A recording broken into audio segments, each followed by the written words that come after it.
All right, there we go. That should be live. So This mirror image thing is so annoying. Obviously, no one else knows what we're talking about. But is your one like, if you a separate mini screen at the top right hand corner, yeah, it's so yeah, yeah. disorientating. Yeah, it's very annoying. Yeah, I look ever so slightly differently to how I normally do. I'm not a huge fan. I'm just gonna start crying now because that's not what he looks like. All right, Okay. let's find this. There we go. Right, so 3.5 minutes according to the YouTube link. Everyone's. Yeah, I found it. Okay, I'll stick this on. 327. I'm at. Yeah, yeah, I'm a little bit ahead. Yeah. 20, 19. Yeah. Okay. Perfect. We should be fine.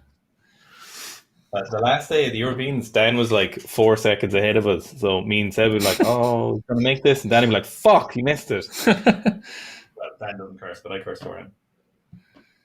And we are If live. that happens, we'll just pause. Like whoever's doing it just has to pause and start. No, we'll just act surprised. Be like, "Yep, just wait for him to do the lift first." So I guess this comment guy saying, I hate seeing the animation of 2 announcers witnessing these lifts when we're a week removed from discussing steroids.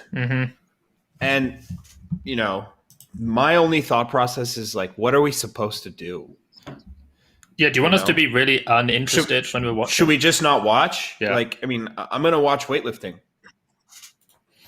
Yeah, I agree. All right, there we go. Max Ada had a really good point about this. Is like, you can to a certain extent bitch about steroid use and corruption, and then also be excited about weightlifting. Yeah. Yeah, 100%. Yeah, I mean, it is what it is at the moment. There is doping, but we're sort of like stuck in this framework. And whilst we're in it, we might as well appreciate what we're seeing. We have to watch it. I mean, I have to watch it and comment on the lifting. It's that simple. All right, guys. So we are watching the stream on the DMAS LPO YouTube channel.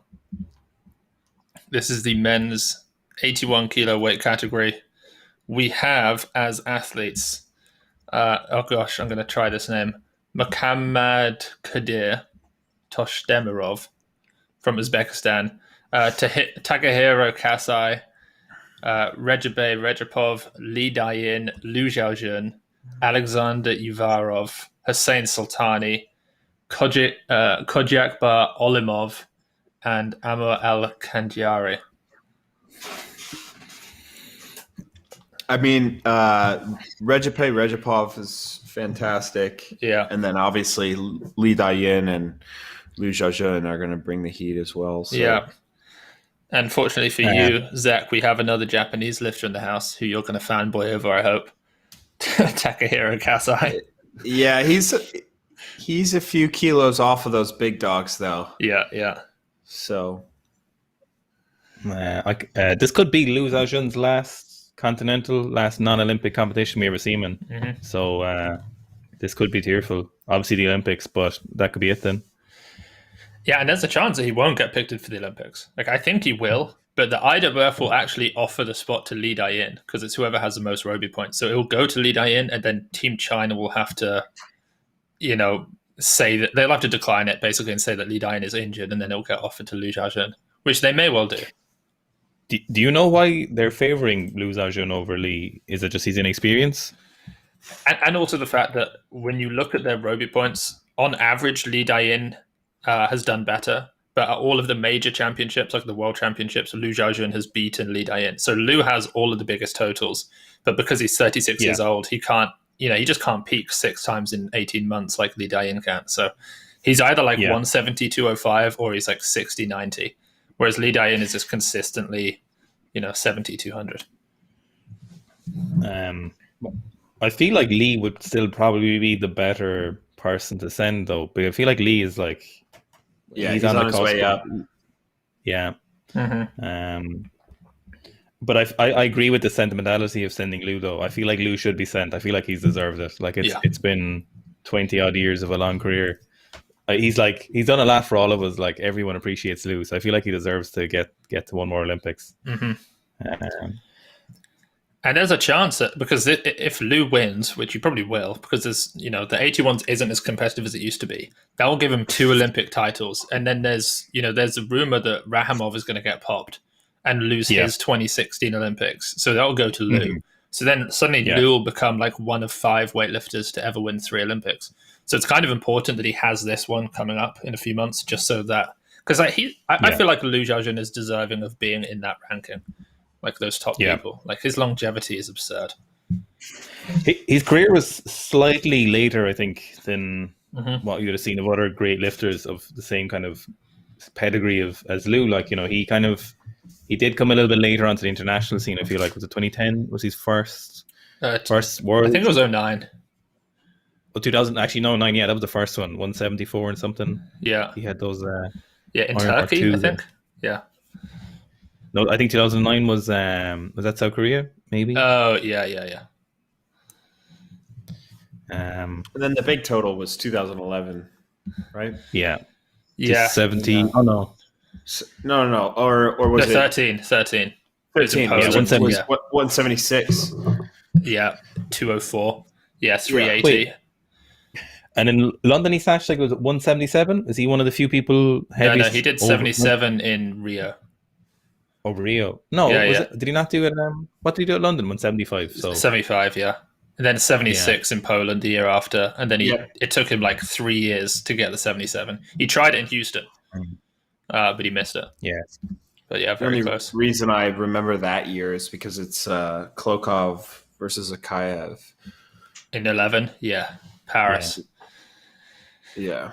That was a sick competition. And you presumably, Zach, you saw Lou in 2015. Were you, because you went to Houston? Yeah. Were you there for the whole thing?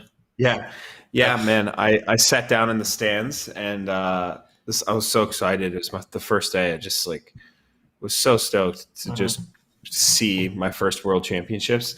And Lou and might have been like the team doctor or something were just looking for places to sit. And of all the places, they sat directly next to me. That's awesome. Like literally a seat next to me. Yeah. So I started freaking out, and then I started taking pictures with them. So I have a picture with Lou, and that's cool. It was just funny. Yeah. Yeah, I remember seeing you in the back of some, I don't know if it was a hook grip video or All Things Gym. Yeah. Yeah. And I can just see you in the stands there, just sat watching. Such a great spot to be. Yeah, awesome. The one thing with Ludo in competitions is anything can kind of happen on any lift. Like you don't ever really know. You know when Lasha comes out, you're like, okay, he's going to make this. Yeah. But with Lou, you're like, is he going? Like you genuinely any total could happen, an unbelievable one, or he could just miss and make 2 lifts. Mm-hmm. Yeah, I don't think I've ever seen Lou bomb. Well, I don't think he's ever bombed in the snatch, but obviously he did bomb in the clean and jerk 2015, and he's been kind of close to bombing a couple times in the clean and jerk. Yuan Chain Fei. Yeah. I hope I'm saying that. Yeah. Yesterday bombed clean and jerks after having a decent snatch. At 185 as well. Yeah. Squat jerker, Shock and horror, someone bombing with the squat jerk. Yeah, well, that's what we were saying. Like, it just, when he stands up that clean at 185 and you just think, well, you can, you look like you clean 200. Why are you missing jerks and not even being that close? So, guys, I'm at 353 on the clock here. Oh, I'm at 53 now, 52, 51. All right, 50. I'm going to pause. I'll count down for you. So 50, 47, 46, 45, 44, 43. It's going to switch to Tush Temirov. Yeah. All right. He's doing plate raises or Lou raises. Yep. Now he's doing Lou raises. We'll take a look at the clock one more time. Yeah, we'll make sure we're set up. I paused and played. Cool. Now we're at Kasai, Takahiro Kasai. I might be just ahead of you now. He's just opened his bottle, sipping it. Okay, yeah. You know what? We can play. We can all click the live button at the same time. Yeah, hopefully that'll work. 1, it 2, says I'm live 3. now. Like, is it? Oh, I messed up. I gotta click like this. I can't click it because I'm on live. Like, Yeah. okay, the timer's back. Yeah. So I'm on 59, 58, 57, 56. Okay. If you could pause it for 2 seconds. Yeah. If you count 1, yourself down, 2. tell me when you're at 50. Right. 3, 2, 1, 250. Yeah. Cool. Okay, I'm I back. think Good? we're pretty. Yeah, I think we're pretty close. All right, so here's Li Dayin Um, looking yoked in the back room. Yeah, so juicy. Holy shit, that t-shirt is phenomenal. Mhm. They're really nice t-shirts. Yeah. One of my buddies actually had an opportunity to go work for Anta and their sports research thing in China. He didn't end up taking it, but that would have been a pretty cool career choice. That would have been awesome. That's such a nice t-shirt. I can't get over how nice that is. So I've got a spreadsheet here. We've got a wrong number. Let's change that. There he is. Is there... Xiaojun, baby. Did I see on the Hook Grip story that there's new Antas coming out? Anta, is it Ruslan Nurdinov was wearing Antas, but was that just a new pair of Antas, or is that like Anta 2.0? I think I saw what you're talking about. Yeah, but is it a new version of the Antas, or is it just literally a brand new pair? You don't know. I think it is a new version. They'd be they were a good shoe. Did you ever try them, Zach? No, but they're a lot like the Romaleos, though, right? Yeah, just a bit more rigid. Not as flexible, but they're definitely a nice shoe. I like them.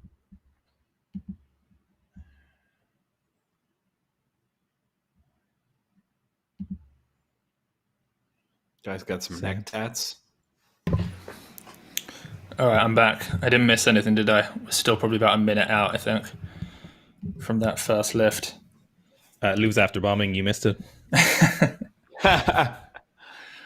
So, world records in this category, 173 from Mohammed Ehab. I'm kind of surprised that world record hasn't been beaten yet. And then 207 in the clean jerk from Lou. Yeah. And then is it 378 for the total? I'll just check that quickly. Or 379, I think. Nah, nobody cares about total world records. The Chinese do. That's what they do. They set a world record in the snatch, and then they care. Then they take the clean and jerk. Then they take the total. That's for a gold brick in your luggage going home, though. Yeah, 378.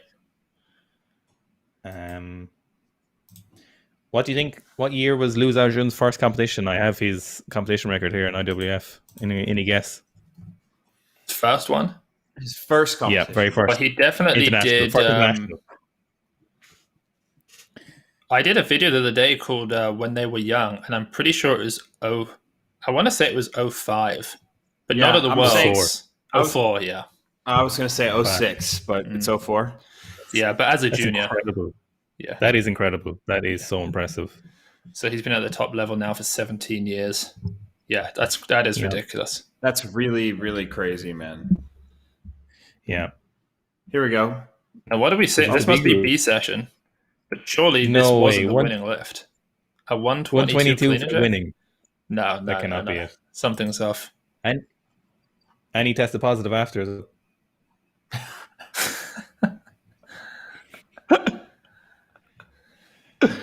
Stuff like that does happen. There'll be people from like Serbia and they'll do like 60 and 100 and they'll like test positive for 3 different things.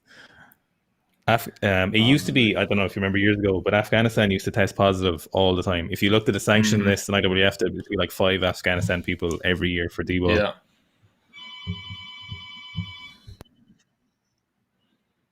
Jesus Christ. Lou has been snatching 170 plus since 2009. That's actually ridiculous. Yeah. That's just like the mental, just all of that, everything involved in that for so long is so impressive. It's mind blowing, some of it. All right, we got the Uzbek lifter.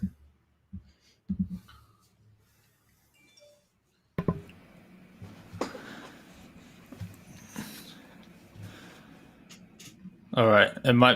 It's possible that I'm going to disappear again for about 10 seconds shortly, but that should be the last of it. Nice and easy. 138 for the Uzbek, Kodjakbar Olimov. I've got a personal record for him of 119 from back in 2019. But he's an 18-year-old, so like his progress over the last 18 months would have been ridiculous. So this is already a huge personal record for him. 19 kilos internationally. To be honest, Uzbekistan's progress over the last less than 10 years, 6-7 years has been pretty impressive. You don't often see new nations and weightlifting kind of come to the front, but they're definitely they're coming along a lot. Yeah.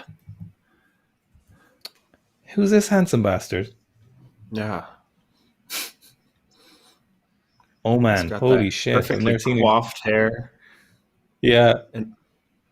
So this is Amr Alkhanjiari. Yeah. Nice. Looks good. Yeah, Looks pretty easy. Sharp. Yeah. Is that Oman? Is that OMA? Is that what it is, Oman? Yeah, it's Oman. Oman, yeah. Never seen them competing before. No. Omanian. Yeah. That sounds right. right. Omanian. Yeah, I could get behind that. It's a decent lift. It's nice technique, actually. That's really nice. I mean, it's usually strength that determines how good technique can look. Obviously, there's technical aspects, but I think just the form that someone is in, the shape that they're in, can determine a lot about their technical ability, or at least visually, So Alexander Uvarov from Kazakhstan looks like he's coming out now. I know very little about this guy. 23 years old. I think he's one of the newer Kazakhs that entered since, they all got popped basically. Yeah, but he's not one of the 15-year-olds clean and jerking 220. No, is he? He's not one of those. The we see them later in the week. They're like the 96s and the 102s. Good. Those are the freaky new Kazakh teenagers. I love them. I'm so happy for them. So 140. The spread in this session is actually quite huge. The fact that we're probably going to see a 70 plus. Lou's in great shape, I wouldn't be surprised if he puts up a world record in the snatch. Because he snatched 174 or more, 6 times in his career. Just hasn't yet done it as an 81. Oh dear. Lou's looking juicy. He's looking thick. He hasn't looked this kind of that kind of shape physically since like 2011 or 12. All right. Alexander. It looked just heavy, doesn't it? Yeah. He's just gonna have to make an just gonna have to go a little bit more. That's it. Yeah. That's all you can do. Yeah. You can't really make too many technical fixes on the platform. You just gotta go. Yeah. Some of them, we were talking about this recently myself and Aaron, but international competitions, people open just consistently across so many countries, just open so heavy, like for no reason. I know. It just makes no sense. Yeah. It just. Oh yeah, we talked about that yesterday. Yeah. Why? Oh yeah. Why? Well, there's certain teams that do. I mean, it's you're gonna get Iran. You're gonna get. I think Turkmenistan consistently opens too heavy. Albania. Albania is just ridiculous. But like Eoin Chan Faze, like what did his last warm up look like? That they were like, oh yeah, you're going to make 185. But I think it looks very easy. Yeah, I think 180 probably looked great. Yeah, I reckon it did. Because like he can clean 200, he squat jerked 210 in training recently. Yeah. And when he makes lifts, they always look light. They're just out of place. He should have been 1 for 3 in the clean and jerk. Like he should have made that first 185, and then obviously he wouldn't have made anything else. But it's just that squat jerk is just like ridiculous, man. Yeah. But he used the power jerk as well, didn't he? And he had reasonable success with that. Yuan Changfei? Wasn't he a power jerker for a while? I don't know. I think so. Yeah, I mean, he's got to be. It's got to be. Like, there are hardly any people who squat jerk. Like, who actually genuinely squat jerk. Okay, his second attempt for Alexander Uvarov. He missed his opener at 140. Yeah, no way. Yeah, I don't think he's going to make this on his third. It's just not there. Did you guys see Ilya? Ilya's in the training hall. Did you see that? Is he really? Yeah, he's training with Miso. Or one of the training halls, whatever it is. Yeah. Yeah, they are boys. Yeah. like Ilya still has to have that raw, like that desire to just be like, yeah, I bet he does. I think that they have almost like, Mezzo just looks up to Ilya. He said that growing up, Ilya was his hero, and then they got to train together and spend a lot of time together. And now Ilya's been through bigger sporting moments than Mezzo has, so I think he just comes with the mental preparation. Like his dad gets him in shape. His dad is his coach, but Ilya sort of explains this is the kind of mindset you're going to have to be in. Yeah. But Ilya's good. Not Ilya. Mezzo's good on the big stage. Like he really likes. He handles pressure better than most. Like all of his biggest lifts are there. He loves the eyes on him. He likes creating an event around his lifting. I want Ilya to go full clock off. Just go full like 210 pause snatches and training. 250 power cleans. Seb, there's quite a few comments saying that we should be going to the Facebook stream. I don't think we need to. I mean, we're already synced up nicely because we did Facebook stream for the first, 5 or 6 sessions of this championships, and it lags at different rates for whoever's watching it, and we'll just get totally out. Okay. Okay. Cool. We're good. Guys, it's the DMS LPO YouTube stream. The link is in the chat. I'll put it in again. Yeah, there's some people who have to, just mess around with the timing so that we're in sync if you want to. Yeah, so we're at the point where this guy's got to absolutely send it here. Third attempt. Hands on bar, feet under bar. Feet on the bar. Let's go. No chance he's making this. He's fucked. There was no chance. He is not. Yeah, I'm not sure about this. Unless he goes so hard. Yeah. And then just grinds it. That's really it. Yep, that's it. Oh, there we go. Okay. Nice. Yeah, you know what? That was actually a pretty good lift. Like you could tell, man. There's something about the effort, the mental effort that just at the top of the lift, just not caring about anything but just extension. Yeah, he finished taller. Yeah, he was rushing the other ones to get under a little bit. Yeah, of course, man. That was nice. It always happens in the snatch because and then there are guys who are really good cleaners because they never really have that happen to them because the bar doesn't have to travel as high. It just goes to your front rack. Yeah. So I think as well, and I don't know how you guys are with this, but when I'm in a competition and I'm snatching, because there are other lifters there, you're focusing on speed just because you're all wanting to try and look like the fastest, best lifter. So you're trying to move quick, and I don't tend to, I'm probably not moving as technically good as I have done or in training. Yeah, and then you go onto the platform and you're not lifting as you should be quite. Yeah, Seb, I've legit, when I'm coaching my lifters, I tell them to stop trying to be fast. Stop it. Extend. Because I've seen that, dude, especially at national meets. Everyone's trying to slap their feet as hard as they can and make noise and look good in the back room. Yeah. And none of that matters. Here we go. Japanese lifter. 143. Oh. Takahiro Kasai with a miss. I was saying this yesterday, Owen. Yeah. Pass-throughs are usually a good sign, I think, in the snatch. When you pass through and you pass through and go behind, you miss behind. Oh yeah, openers, yeah. It's definitely better than under pulling it. Yeah, that's there. Yeah. Here's our Uzbek boy. Yeah. Olimov. Would you both do me the pleasure of a quarter-second pause on your thing? Because I accidentally did a pause and I like a fraction behind you. Literally just like pause play, like that kind of speed. Okay. I just did it. Thank you. Okay. Did you see? That's a made lift. Nice. Oh, that's nice. Yeah. Yeah, like to see it. Ilya's old coach, Toshian. No, not Toshian. The other guy. Uzbek team now. Yeah. Yeah. I did an interview. Oh yeah. On more. Oh, you gone? Yeah. So when I was staying in Doha with Mezzo and Ilya, I was sleeping in a room just off the training hall, and then the Uzbek team turned up, and then I was like, okay, well, I'm going to come out and watch. But my bedroom is like right there where people, it's right off the training hall. Suddenly, I go back in, and Ilya's old coach, the one that you just mentioned, is there with other athletes, and they're all just, they needed a room to go pray.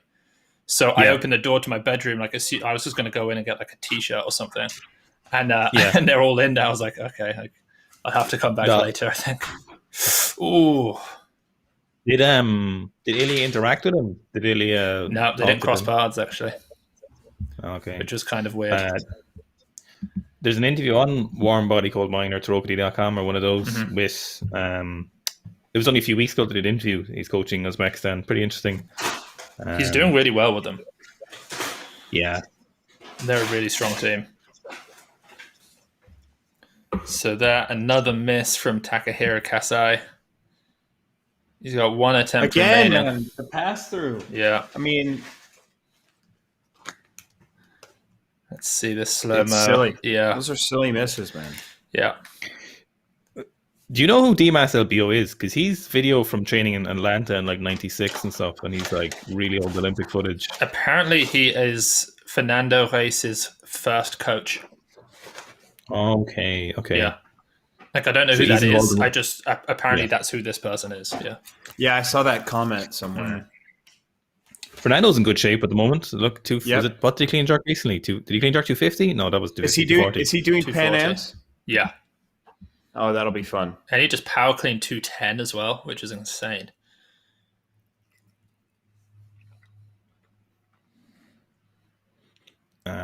He looks rattled. Yeah, this is a nice place to be. Let's take a look at his robies, see if he's in a tough situation.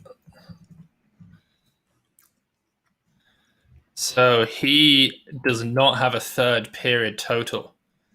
So he needs a total to go to the Olympics, Takahiro Kasai. So if he bombs out of this, he's out. Like, he needs that total. So I've got what did 140?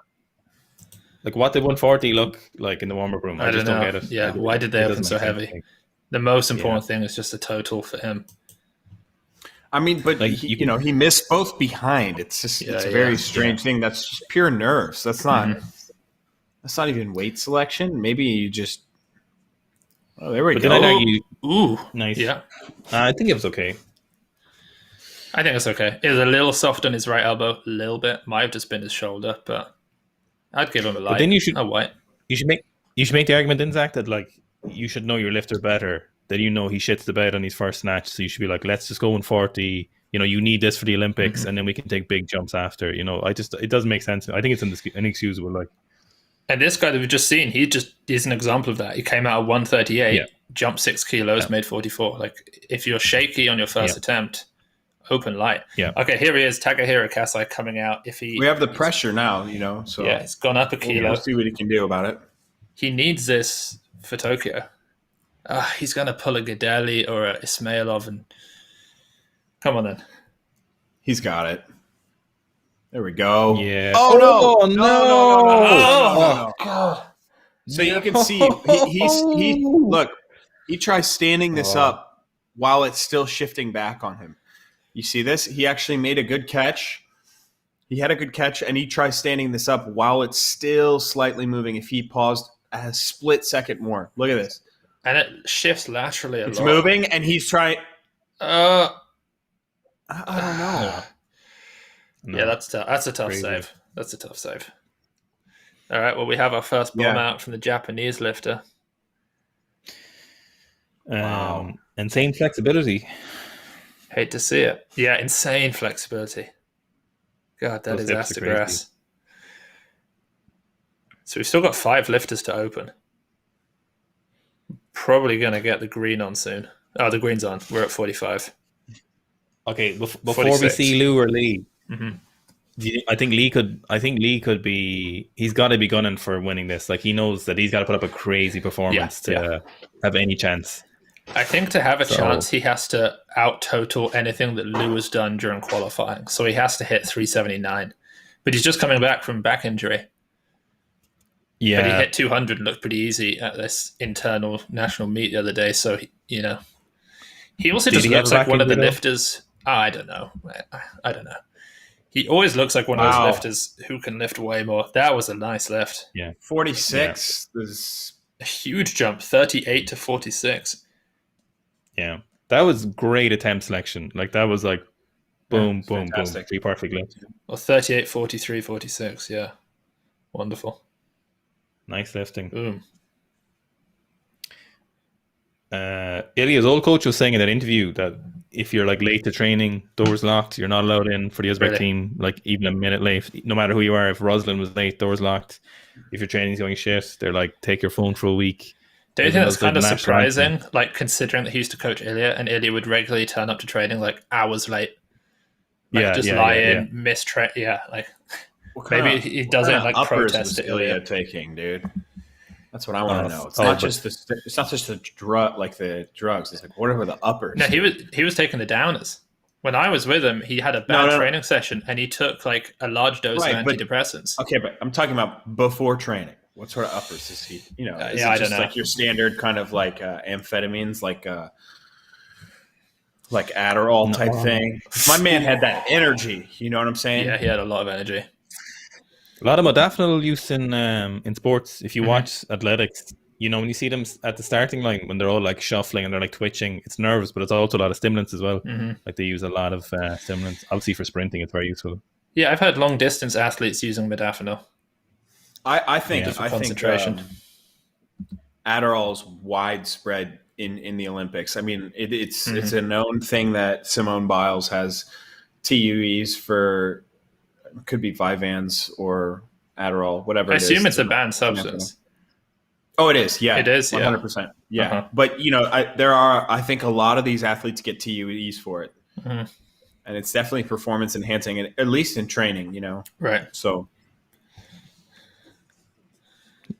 who is this unit? This is the Uzbek. He's 19. He's the second youngest lifter here, with a 350 entry total. Makami Toshdemirov. Does he do that step up thing? You know, the dink dink, or is that Turkmenistan? I you know what I'm talking about? No, really. They take 2 steps and then they pull. Oh, right, yeah. Oh, on their approach. Now you see, we've just moved from the bottom of the pack to the top. We just took a 146 to 155 jump. Like we just snuck the green on, and now we're onto the yellow. This is where the real show starts. 160 plus is when the real 77, 81s get going. Yes, 100%. Yes. Yeah, I agree. It's one of those mental barriers. I think we'll see a 65 opener for Lou. It'll go like 65, 70, and if he makes it, he'll take a shot at 74 world record. Guys, a beautiful narrow stance on the pull. It's really hard to accomplish. Regipov. Look at that hair. He's been around. Turkmenistan. Yeah, he's 29. He has a competition best of 166 back in 2018. So this should be reasonable for him. No. Yeah, not quite. But again, it doesn't look like he's not going to make it. That looks fine. Someone in the comments of YouTube said they were talking about doping for the 73s, but when Daddy Lou shows up, they shut their mouths about doping. We literally have a video on our channel where the top 5 reasons Lou is so good, and one of them is doping. Yeah. Like one of them is drugs. Like it's so funny. Like these comments are just nonsense. Like I'll straight up just talk shit back because like they don't know the body of work and the amount of times I've talked about drugs. I know, it's so annoying. Whether it be on my podcast, whether it be on Seb's podcast, what are we supposed to do, guys? Do you want us to just sit here and bitch? Or do you want to watch some weightlifting? Like, we're not drug testers. Juicy. Yeah. We have probably, between us, Zach, we've probably reached more people in the world of weightlifting about drugs than anyone. Yeah. Millions I of views continually altogether. talking about it. Yeah. And I don't want to. I want to watch weightlifting, guys. I'm not a drug tester. I don't have anyone in here. You know, it's on the other side of the world, bro. Like, let me have my coffee. Yeah. What time is it, Zach? Like 9 o'clock, is it? 9:30. Yeah. Oh, okay. Hussein Sultani from Iran coming out with his opening attempt at 156. My guess is that it's too heavy, but it's going to be the slowest pull in the world, whatever it is. And I guarantee he'll jump forward. Yeah. Classic Iranian technique. The Iranian power clean is my favorite. Huge jump forward. Oh, Really oh! nice. Holy Hey, shit. We were you know wrong. what? Holy That's fuck. pretty good. Yeah, there we go. That was That was pretty really nice. good. They have so many lifters. Do you follow Weightlifting Iran on Instagram? There is Best place to be for oceans of Iranian random weightlifting. lifters. Mm-hmm. Just 160, 170s, 220s, just Yeah, random people just never competing. That was really nice. Yeah, that's a solid lift. My favorite is the Iranian power clean. So it's like really, really high hip contact, really big jump forward, and an incredibly wide foot Incredibly stance. wide, yeah. But the four factors, it's always really fucking heavy too, so you can't say anything about it. You're like, that is a 190 power clean, so it is what it is. Man, you know? the comment section is hilarious right now. One other thing that I've noticed is the more people on a live stream, the lower the quality of comments. Like when there are only a few people put in quite thoughtful comments, and then as soon as there's loads of people, it just becomes just utter mean. Zach has several bottles of piss in his fridge. It's not even related to drug testing. There Just we collects go. his piss. All right, yeah, I'm just collecting it. Oh, did Get his that Conor so his Murphy. lift he got a no lift on his opener. They Yeah, interesting. turned it down. Oh yeah, of course he did. Yeah. Yeah, he got the no lift. So he went up from 155. Oh yeah, right. Took This 56. is a different guy. Yeah, That was a nice lift. yeah, that ain't bad. You know, you got to hand it to Uzbekistan. The organizers, they got a lot of sponsors on board. There's Anta, Styro Bar, whatever that is. Is TikTok TikTok. one of Yeah, them? yeah. Chinese TikTok. Chinese, information collecting services, facial recognition, AI. Okay, so I think we're at 160 now. So this is where the big guns come out. Like we've got two lifters who haven't opened, the two Chinese, Li Dayin, Lu Xiaojun. And then still another 5 lifts outside of that.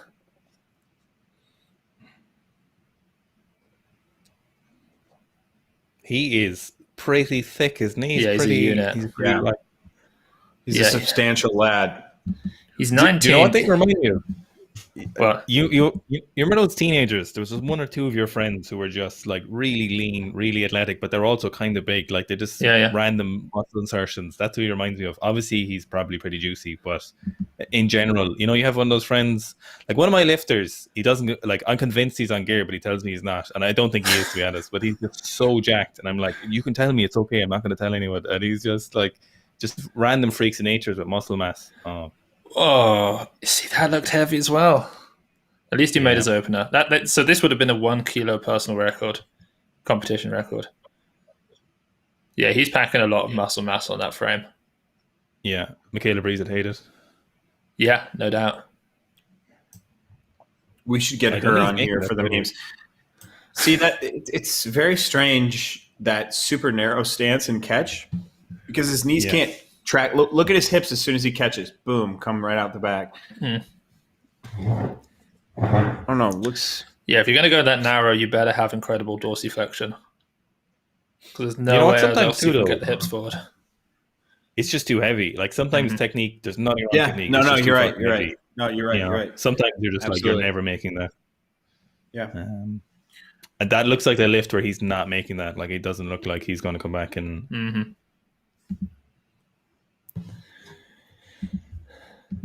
So what are your predictions for what's Li Dayin going to hit? What's Lu Xiaojun going to hit? What do you both think? I think 174 for Li Dayin. I think he's got a big snatch. You think he's going to hit 74? I think so. I think he's going to be gunning for it. I feel like, and I have seen him power snatch 150 like a twig. He has the biggest pull by far in the 81 category. So what really matters is what are their openers? What did they call for? And then where how do they win? But if it's just the two of them up top, it's just a different sport at that point. You have two guys on the same team.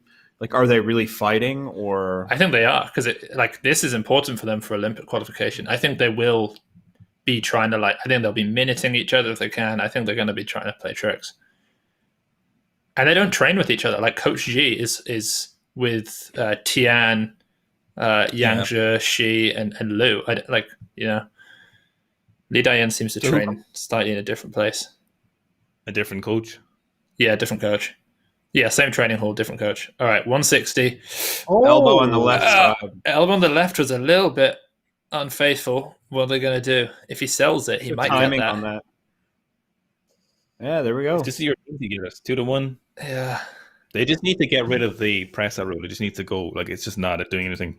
Yeah, it's not. It's like I try my best to have some sort of nuance with it, but I just think, fuck it, I'm done with it.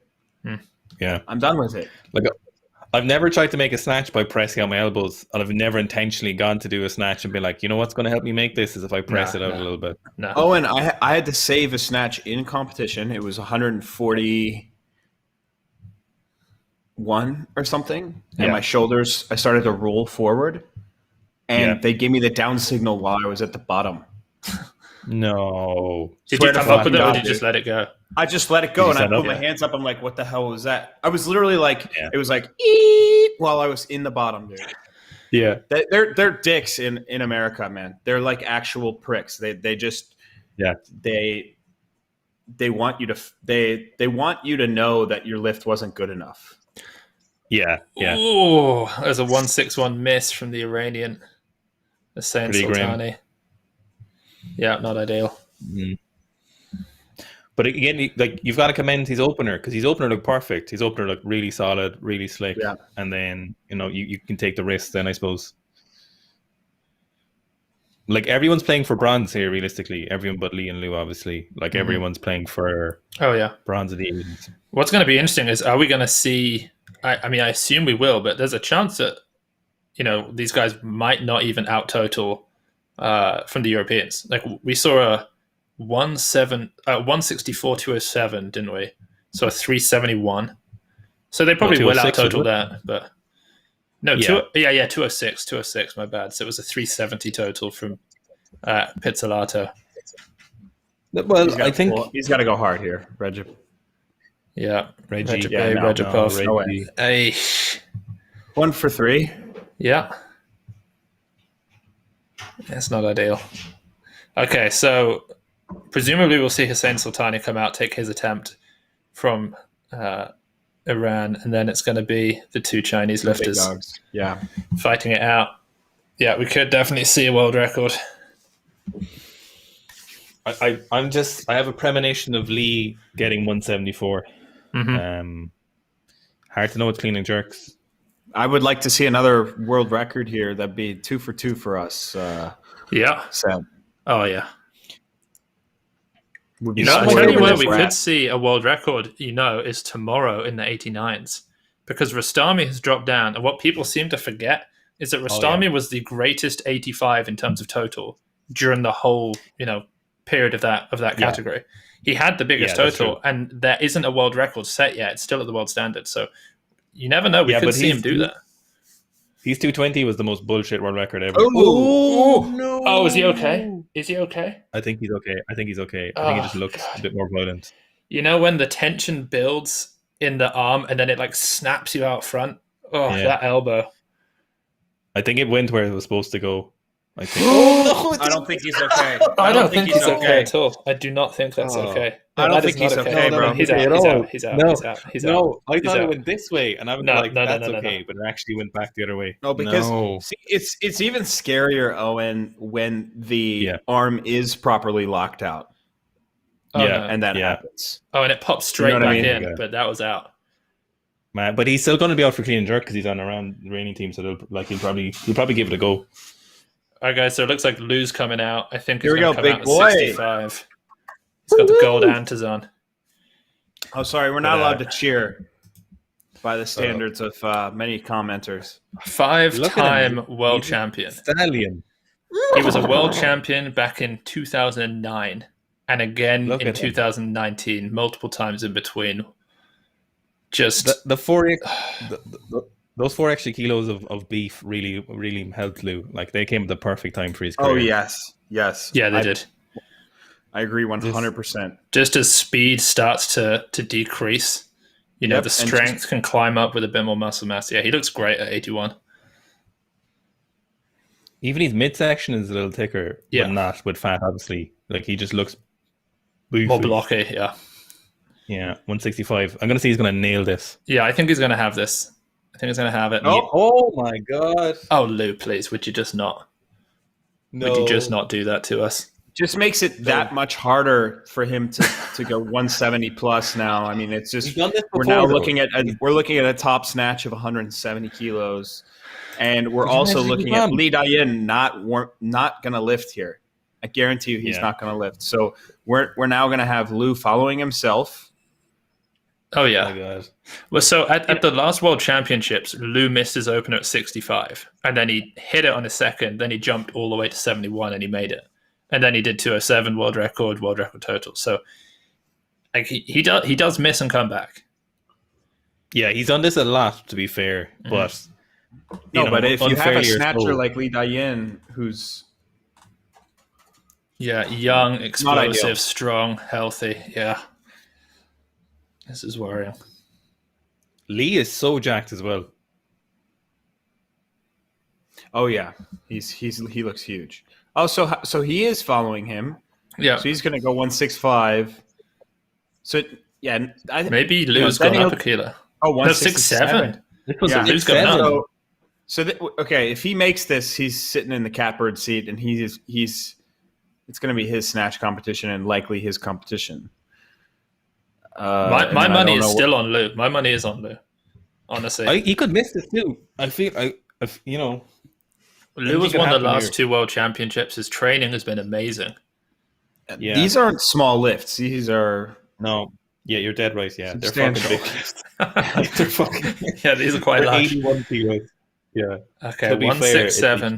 Li Dayin, 4 kilos under his personal record. Oh, beautiful! Nails it. Oh, beautiful! His pull is just Lou's so big. Yeah, Lou is fucked. Yeah. No, he's not. If there's any lifter in the world who could come back from that miss, no problem, it is someone of Lou's fucking pedigree. Like so many comps, Olympics. If it could not phase anyone, it's going to be Lou, to be fair. Yeah, never vote against him. I mean, Li Dayin still can't beat Liu Xiaojun on the biggest of stages, or hasn't yet. Oh, yeah. He looks primed. Yeah, there's a lot of height in that pretty pull. Good. There's a lot of room there. What Li Dayin does that the others don't do is he catches it and he still has room to ride it down. Like no one else has room to ride these weights down. Because he should be in 81. Listen. He pulls. This is. I was trying to point this out yesterday, Seb. He doesn't have that like head up, completely slacked upper body pull. Where off the floor the bar's not going anywhere. He's got he feels the bar in his hands. There is space being created immediately off of that pull. Oh yeah, as soon as anything moves, the bar moves with it. Yeah. I think you can take that 170. 170. Lou's got up to 170 after missing 65. Now this is risky. Lou, this is so he did this in 2011 Paris. He did 65. Oh boy! No, then he missed 70. I don't know. I don't know about this one. Come on, Lou. Oh, this is gonna hurt. Do it for the boys. Let's see. Come on. Yes! Hey! Get up. Hold it. Oh my God! I tell you what. Yeah. Guys, it doesn't half give you a heart attack. I didn't say that. Oh, can we pause the live stream? Just pause it for a few minutes and let's just give it a second. No, don't pause. Don't pause. Our timing is good right now. Actually, I'm just gonna go for a walk outside for a minute. Oh, give it. Fucking hell. Actually, wow. For both of you, if you can again do that like half-second pause, that would be perfect for me because I am just a fraction behind. I just did it. Just did it. Lou standing up. Yeah, drops the bar now. hits the ground. Cool. We're bang on. Yeah. You know what Lou did there though? Like his experience, he just showed that it doesn't matter when he misses an attempt. He's so consistent at these heavy weights that he can still go up, and it's like he made his opener because he wouldn't have done anything different. He's done 65, 70. That's got to 74. That's got to rattle. I hope that's rattled. What do we have here? What do we have on the bar? It's going to be 71. Yeah, surely 171 for Li Dayin.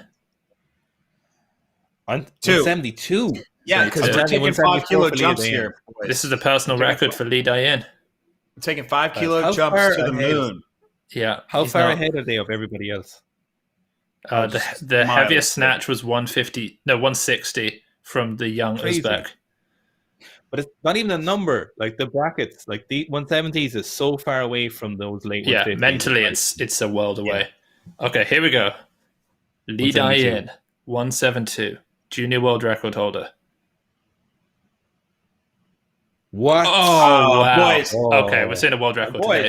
We're seeing a world record 174. This is amazing. We're set up. 174 for Lee. What a beautiful setup. No, what we need is Lou to take it on the chin and hit 174. No, who's going to come out first? 175. No, it's gonna be Lou. One of them's going to go 74. The other's going to go 75. What if Lou is like? It's not Li Dayin. Li Dayin's not going to take a 2 kilo jump after taking a 5 kilo. He jump. might. That's what I'm saying. I think he might. He's going to take whatever he needs to jump on top of Lou. He's. But not if Lou puts in a heavier lift. Lou has supreme confidence. Lou's not going to take over a 5 kilo jump here. There's no way. I don't know. So that would mean that. Well, technically, he took a 170 kilo jump. Yeah. He didn't even make his opener, and he jumped to 170 for no reason. So, like, what's going to stop him doing 175? No, that's what I'm saying. He's going to do 175, and that's only a 3 kilo jump for homeboy here, and so he's going to take a 4 kilo jump to be 176. There's no. So 174 on the bar, right? For Lou, world record. No, and then for Lee, is it? Oh, Lou's up. No, Lou's up. Yeah, this makes sense. This all makes sense. Call it, boys. Call it. Okay. Is he making it or not? Call it. I'm saying yes. Liu Xiaojun going for 174. Guys, he hit 174 back in 2009 at the World Championships, his first World Championships. 12 years later, can he still make it? Oh! He's done it! Let's go, Lou! Oh, give him a 4th attempt. Oh, my word. Yes. I told you he's in shape. Don't vote against. Yeah, don't vote against my boy Lou. He just can't do it. I'm still saying Lou's fucked because we got my boy Li Dayin is up next. I'm too old school. Earlier. You're too new school. I don't know. No, I'm not. Bro, I got a picture with Lou from 2015. We're sitting in, I'm going to pull it up. Back when Li Dayin was a baby. Fuck yeah. Oh, unbelievable. Wow. Yeah, Lou, that's pretty epic. China #1. Oh, man. Okay, well, the only thing that's going to spoil this is if Li Dayin comes out and hits a new world record at 75. His first time attempting the 3 slabs in competition. I think even if he makes this, I think Lou has that kind of thing where he'll just clean and jerk something when it's on the line. He's done it before, He did it at 2019. Oh, so I'm not too stressed if Lee makes this, and I think he could well make this. I'm going to call it and say he's not going to make it. I'm going to say no. I don't think he will. He jumped sideways a lot on the last one. So I don't know if he's. Yeah, he does have a tendency to do that. Okay, here we go. Final lift of the session. 175 kilos to go 3 for 3 for the junior world record holder to set a new world record, beating his teammate Liu Xiaojun in the snatch. He's got it. He's going to get it. Oh, save it! Oh my word, what a save. Okay, this guy's the future. He's the future. What did I say, Seb? Yeah. What a session we have on our hands here. 2 world records back to back. 174, 175. Goodbye, Mohammed Ehab. You are out of this game. Yep. Whew. All right. Incredible. All right, guys, there's going to be a 10-minute break now before the clean and jerks. But me, Zack, and Eoin will stick around and just talk more weightlifting. What a session.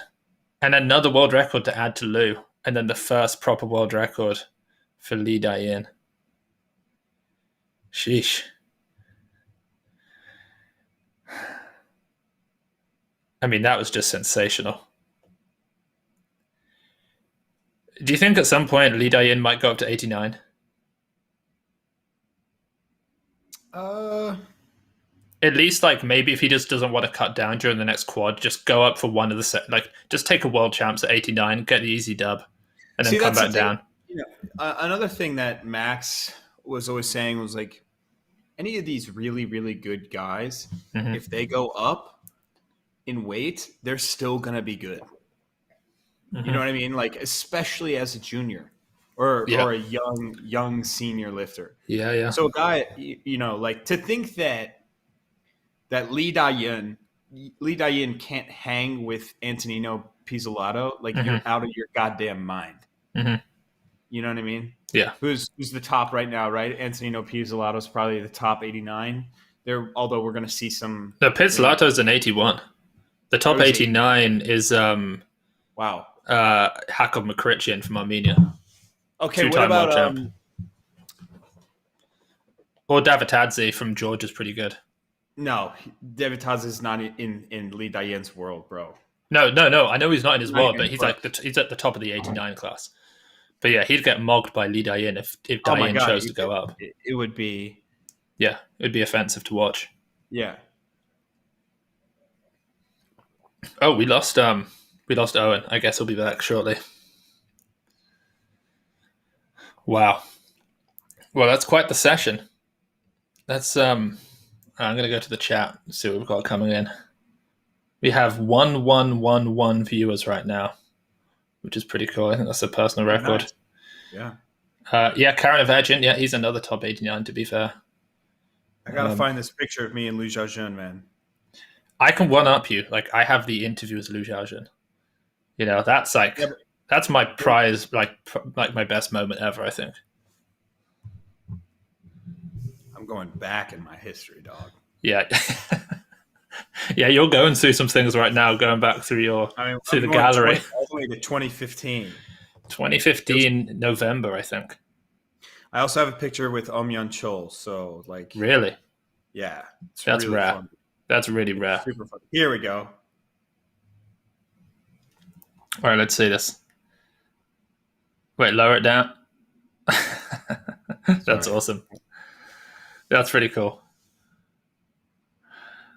Yeah. Yeah, he's just like Liu Xiaojun is one of those guys when you see him in the training hall, you get that feeling. What have you found? Everyone in the chat's got to get ready for this picture. All right. What do we got?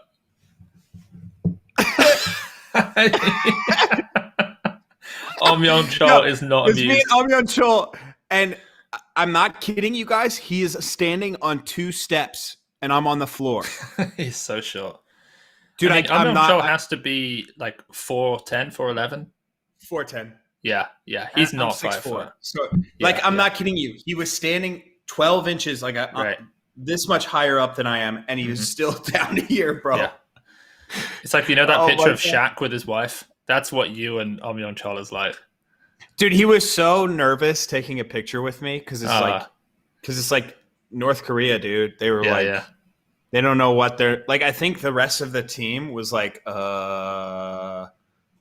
watching him, like, yo, should you be doing that with an American? Should you be taking a picture right now with an American? You know, relations with America right now are not so hot. Yeah. Oh, here's the 172 from Lee Dayin again on replay. Oh, 6'7". God, he absolutely just. Yeah, he murdered. I can't get over how impressive his pull is. Let's Liu Xiaojun's make that was amazing. That third attempt was actually very, very legit. Like, yeah, 74. He finally was hot there. Mm-hmm. It's just a silly miss on that first one. So silly. I'm gonna see if I can find things where it's not for him. It was a technical adjustment. It wasn't that he was out of shape or not prepared. Mm-hmm.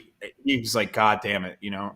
He has snatched this weight so many times in training. Not 74, but I would say 165. He's snatched so many times in training, and he just mentally had like a little. Oh, here we go. So here's a video on my phone that I filmed. Look at this. So this is a 150 power snatch from Lee Dayin, which is just insane. All right. Catches it so high. Just incredible. Yeah, his pull is on another level. Absolute another level. Let me see. Did you show it? Yeah, well, let me get it again. There it is.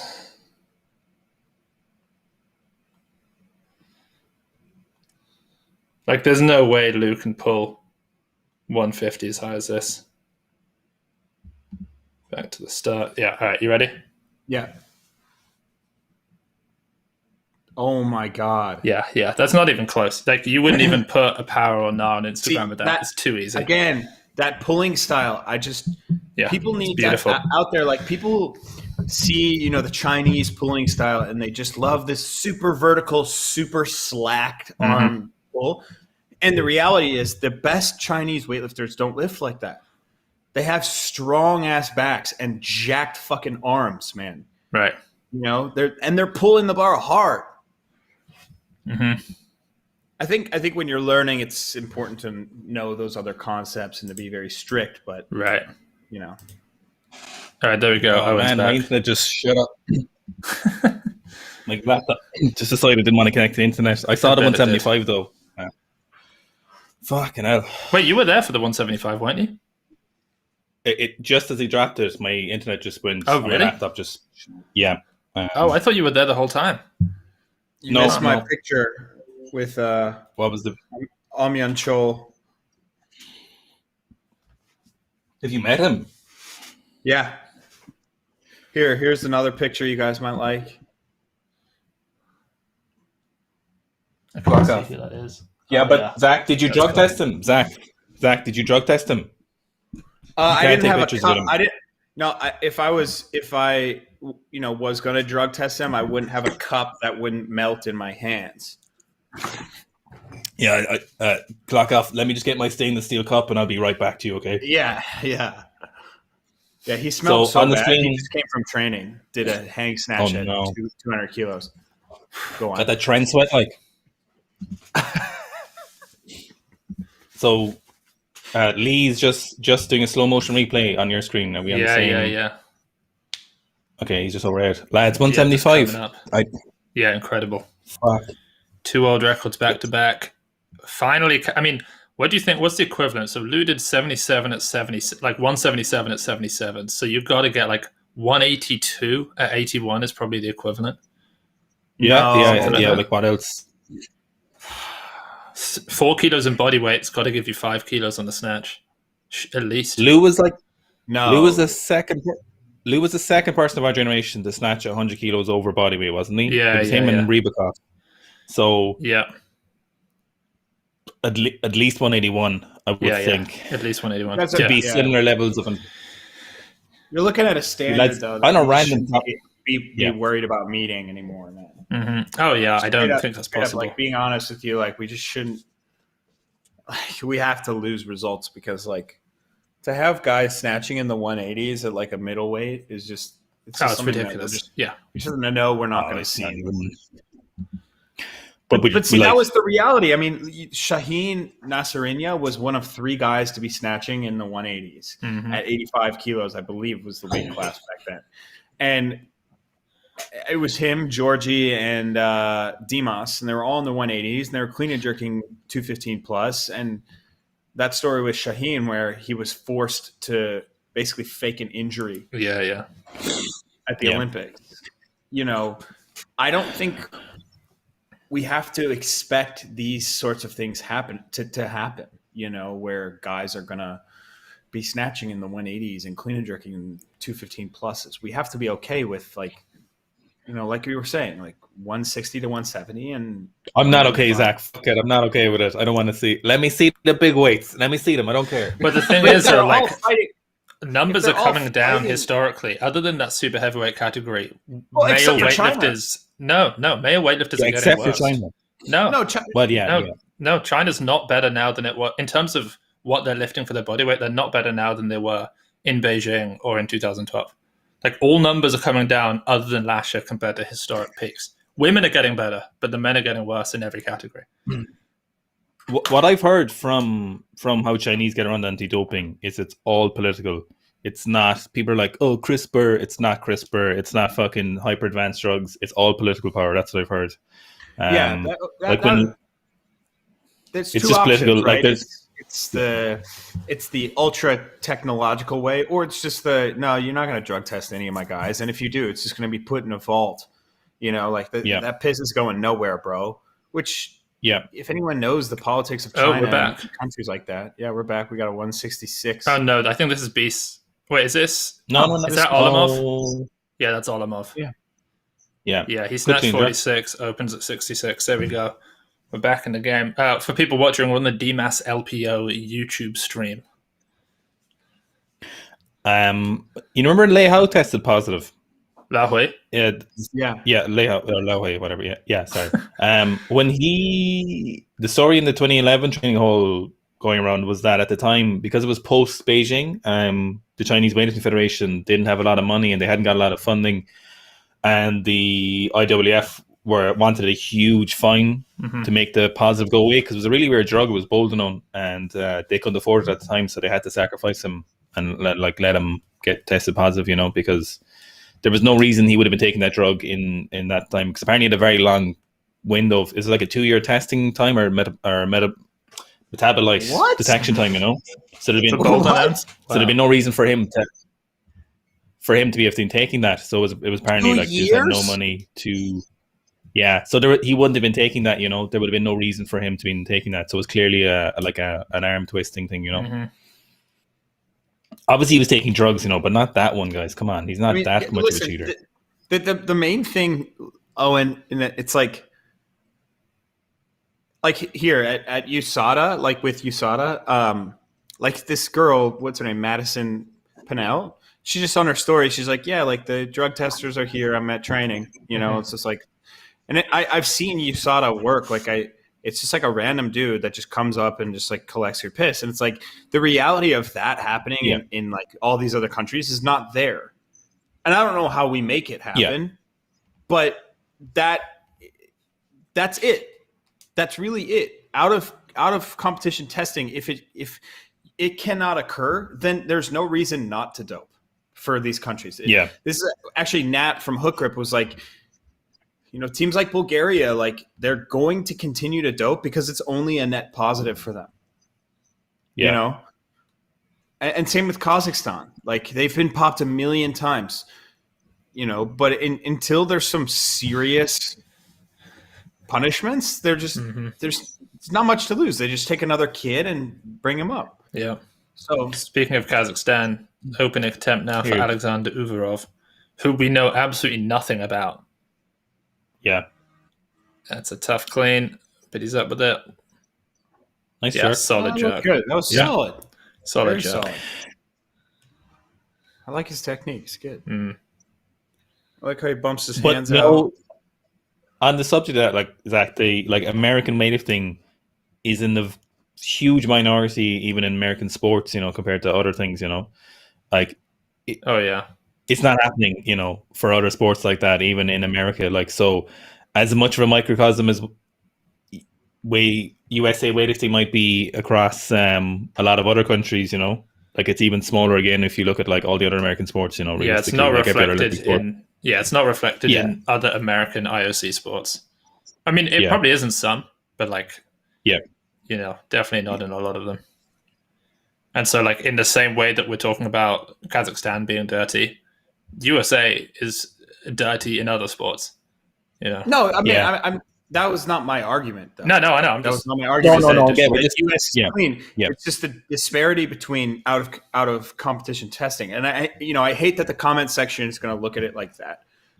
Like, oh, goes Zack spouting off with the patriotism. Like, I can tell you more than anyone that there are plenty of American cheats. Like, we have baseball, football, basketball, massive sports, all the fight sports, but the reality is, like, when it comes to this one thing, weightlifting, it's the out of competition testing that, like, how could we ever fix it?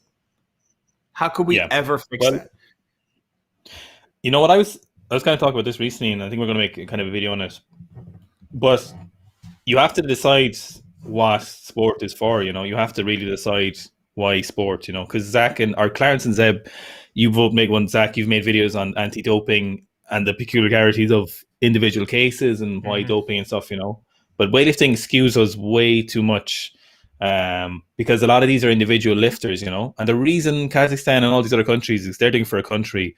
A lot of the lifters we interact with or we imagine ourselves in those scenarios, right? UK Ireland, America, they're individually supported lifters, but sport isn't for the individual. It's not, realistically, maybe it's supposed to be, on paper it is, or maybe that's how we'd like it to be, but that's not what it's about. Sport is medals for your country, that's what it's about at the end of the day.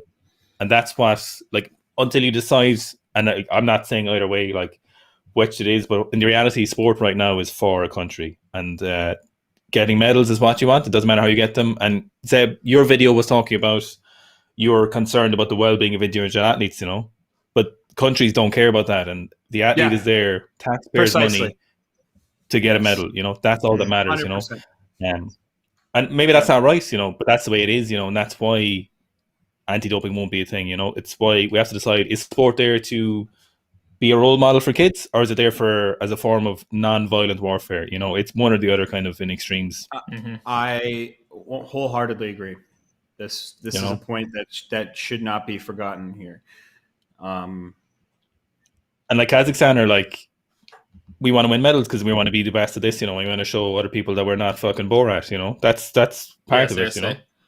Oh, this guy can't. Yeah, that's too heavy. That's Olimov out of the competition. 4 for 6, 146, 166, 312. But that's an enormous. His personal record was 119, 154 before this, so he's like 50 kilos up. It also looks like Takahiro Kasai, who bombed in the snatch, is going to come out and stay involved in the clean and jerks. Yeah, this is. I assume that was make a clean and jerk, get a total, and then fucking go for it. Yeah. That's a big jump from 66 to 75. No. I mean, we just saw someone snatch this in this weight category. That's how ridiculous that is. Fuck, when you put it like that. Yeah. That's nuts. Yeah, he's a little ticky, isn't he? Yeah, he's a unit, like he's like a little Japanese fridge, kind of. Yeah, he looks quite short for the 81 category. Look at the little dump truck on him. Yeah. Have you guys seen that Cairo equipment? He's wearing a belt from them. Have you ever tried their stuff? No. I think they're a Korean company. Mm-hmm. What's funny is some of the South Korean lifters are sponsored by Spider. They're like outdoor wear, and they have weightlifting shoes, but none of them wear the weightlifting shoes, so I can't imagine they're any good. No. Okay, here we go. 180 opener. His personal record is 187. Okay. Nice. Yeah, great jerk. So fast under. The Japanese have such good jerks because they seem to just do like sets of 10 and 5 from like one clean, 5. Like they really hammer that with practice. Do a ton of you get away with that in body. the split jerk. Mm-hmm. Yeah. Yeah, that's a wonderful lift. Nice jerk.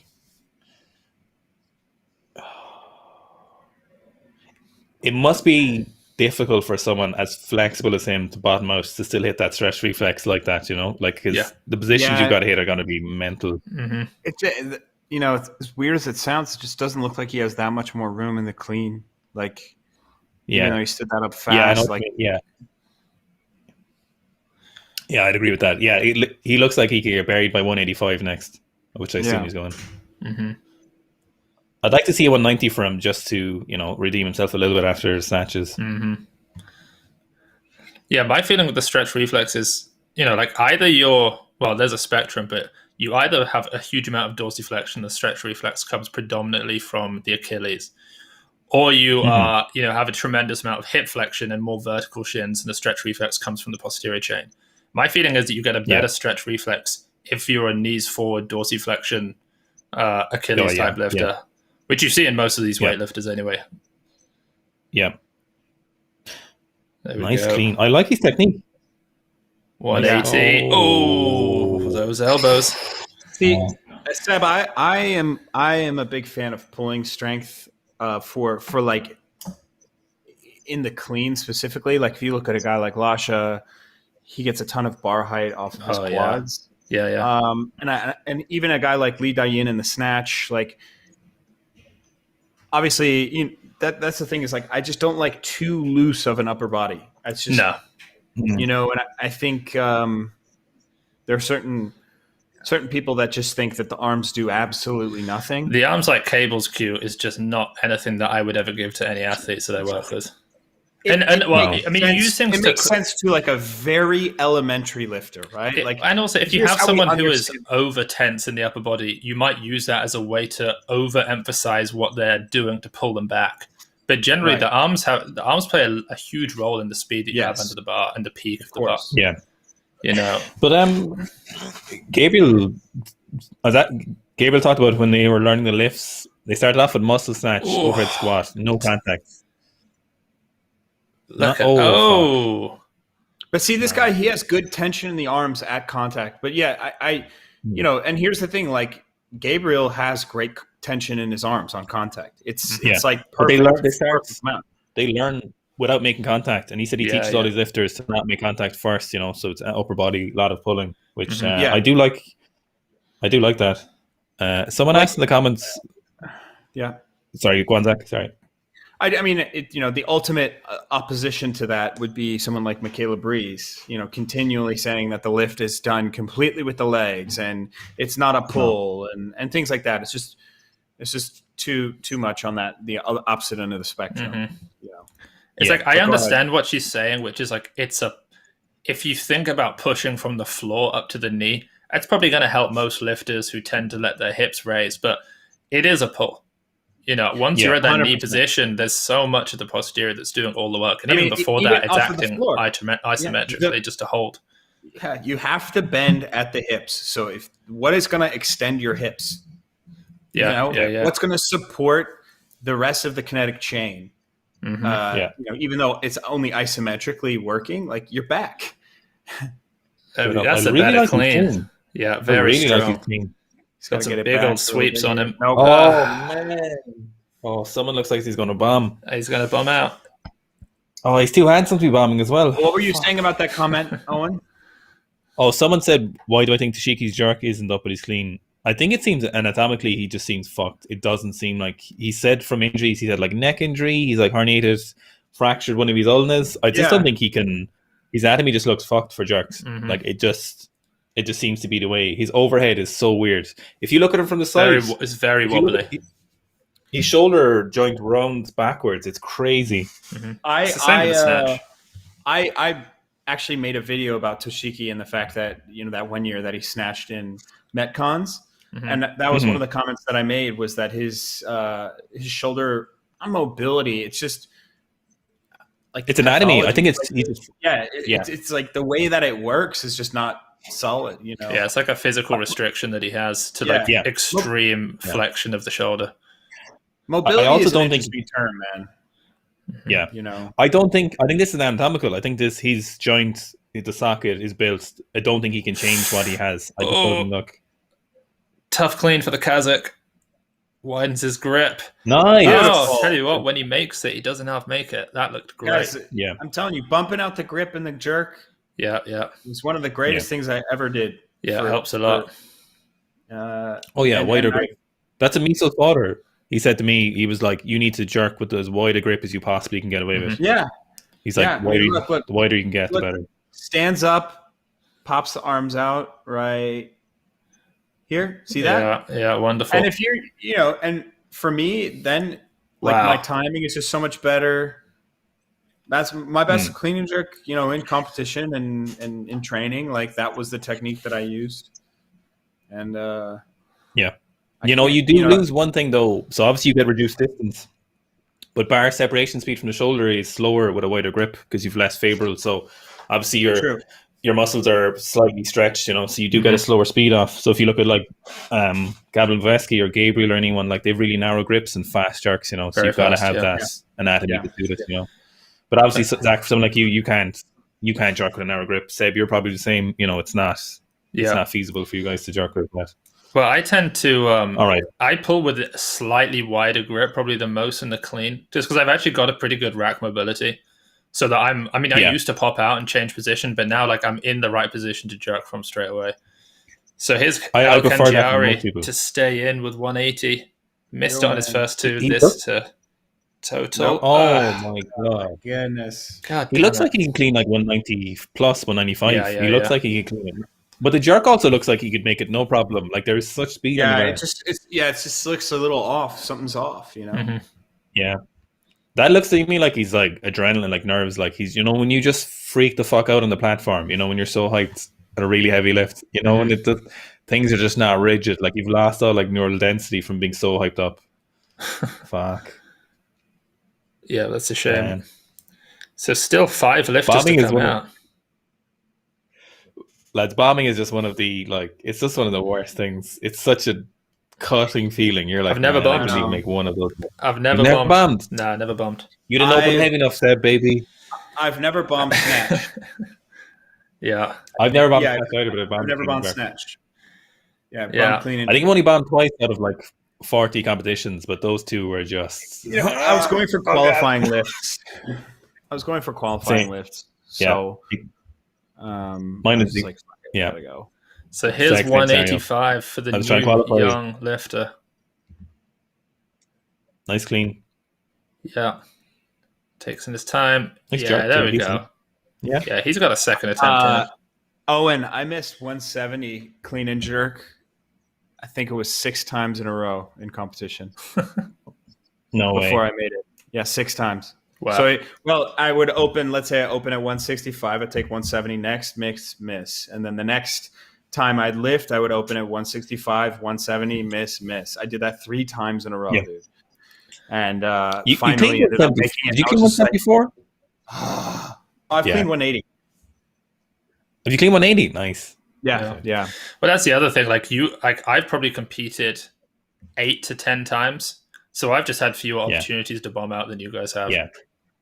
Oh, you'll bomb. Don't worry, you'll get there. Thank you. I can't. Don't worry, buddy. You'll get there. All right, 185. There we go. Regipov. Nice, lads. I'm a huge fan of just getting the clean and jerk done with as fast as possible. Like, there's no pissing around. Same. The jerk done. That's just get it over. In his entire career, it was 3 oscillations of the bar. Yeah. Every single person in the chat needs to go check out. If you look at Ilya, stands it up, bar lands. As soon as the bar lands back on him, it's 1, 2, 3, dip, drive, go. It's actually 1, 2, dip, drive, go. Are you sure? Yeah, 100%. Yeah. Swear on everything I own. Lads, when you're coaching someone, it comes up that it's 1, 2, dip, drive, and go. Yeah. When you're coaching someone and they send you a video and they've done a clean, and then like 8 seconds later you're just watching the video, like, just do the fucking jerk, just do the fucking jerk. You mean the entire Cal Strength team? I mean, Zach, you're totally right. With Ilya, it's the clean and jerk is a lift. It's like a single lift, and everything is it's like one that's word. About as long right there. That's about as long as I like right there. But go ahead. Was sorry. No. Oscillation? What were you saying? A lot of oscillation there. I'll rewatch it. I was just saying, like with Ilya, it's like one lift from start to finish. It's not the clean and then the jerk step. It's just the clean and jerk. It's the same with Aram now. Mm-hmm. Like everything is the same from the start to the finish. God, that's a deep Aram clean. took the piss though. Aram was going to pass out if he took any longer though. That's a lot of oscillation on the barbell there. Look, the bar's allowed to oscillate. No. His elbows were like this. He was doing that thing, really? Yeah. That subconscious thing. I think it's a stupid rule as well. But did they call him on that? Probably could have. Doesn't look like it. No, I think he got it. They're really loose with that. They're so loose. Like Rastami, West Kits. Yeah. Like everyone is like, Tian Tao. Yeah. Everyone does that. Like. Yeah, West does it. A lot of lifters do it. Just like a huge breath where it's just like, just get it going again. But some lifters, they don't even know they're doing it. They don't even know what's happening. If you told them after, they're like, really? Tian Tao has an actual like dip before the dip and drop. Yeah, that's just not legal. Yeah, that's totally. Yeah, he takes the piss. Yeah, wasn't his world record was a blatant oscillation, like more so than anything. Mm-hmm. Oh yeah. Okay, 190 for the Uzbek, 19 years of age. This for a 350 total with 1 attempt in the bag still remaining. What? Oh, that elbow. He got it. But I think they should give it to him. It didn't. It didn't. That's got to be a lift. Like people cannot. We can't look at something like that and be like, you see, this is where we're at, and now we can see it. It's like, oh, his elbow looks a little bit off. Like, I don't know. It's like, that's not how the sport should be. Yeah. Look, from this angle, right? Yeah, so that's fine. Could you imagine not giving that lift because it looks a bit off? I mean, that's where we're at. That's where we're at. Everyone, it's maddening, man. It's maddening. It's such an objective sport, and there's just this one tiny area where subjectivity still prevails, and it does ruin things sometimes. You know what? It's also just this aesthetic thing. Like something's slightly off, I gotta talk about it, and if I'm talking about it, I gotta give it a red. Like, or it's like up in the air. It's like, no, fucking goddamn it, he made the lift. It's great lift. Sometimes people want other people to know that they know something about technique, so they'll highlight it. Yes. You know what I mean? Yes. It was like with I'm not saying that she was doing this at all, but remember with Yakin Vyacheslav, the 81 from Russia, and he has a big hitch, and Michaela said, "Oh, that's a no lift. Look at it," and it's like it's not a no lift, and she was referencing the fact that it looks like the bar height goes down and carries on. It's like that's not allowed, but it doesn't do that, and it obviously isn't doing that. You don't need to highlight it. My favorite thing about that as well, she was like, how have they not fixed this? And you're like, if I had a 77 kilo lifter clean and jerking 190 plus, I'd just be like, good job. Yeah. And you know how difficult that is to fix? Like when someone has been training since they were 8-9 years old, to try and change something like that has been sequenced so many thousands of times under heavy load, to get rid of that, they're going to have to be lifting at 30 to 40%. They're not going to train appropriately, and they're not going to be a better lifter for it. Yeah, I mean, we've said it already in the stream, but like, man, the American judging it's like the strictest thing ever, Eoin. Mm-hmm. It's ridiculous, bro. Like, and you can see like that's not me being like, oh, we have the highest standards. You know, it's like it's just stupid. All right, 191 for Tashai. Yeah, come on, big guy. Takahiro Kasai. Let's go. Let's get it. That's a tough clean, but he's up with it. Oh, come on. Look at his elbows. That's oscillation. That's oscillation. No, it doesn't matter. Now clean. We still haven't seen the Iranian Open. I'm gonna call it like he's gone. I wouldn't be surprised if this Iranian doesn't. Oh no, he was the guy with the elbow. Yeah. Oh, he's out. He's out. Yeah. You know that clean Kasai did there? You know, that's one of those cleans where, you know, when you're pulling under and you're aware as you're pulling under, you're like, this is so heavy. That's what that looked like. Yeah.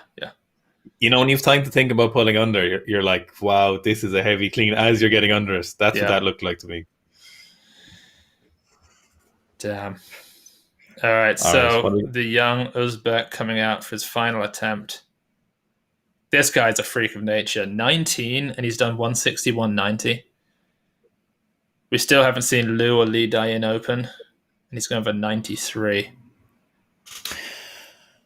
That's a big lift. 4 kilo personal record for him. He's a very long pull in the clean, which is kind of strange for a lot of shorter lifters. Nice wide grip. There Fast. We go. Yeah. No jerk, I'd say. I don't think he's going to make this. Yeah. Oh, wonderful. Yeah, that's a great lift. Yeah, that's a lift. Phenomenal. And you see how like he had no tension in the upper body when he was on that dip and drive. Like that was just wonderful. That was some fantastic weightlifting from this guy. Yeah. Fantastic. Yeah, he's a future star. Yeah, that was amazing. That was very, very solid. Seb, looking at the hook grip knee sleeves, have you any plans for knee wraps or knee sleeves or anything like that? Yeah, we actually have tons of sort of like high strength wrist wraps and some nice leather belts coming out. They'll be out within the next few weeks.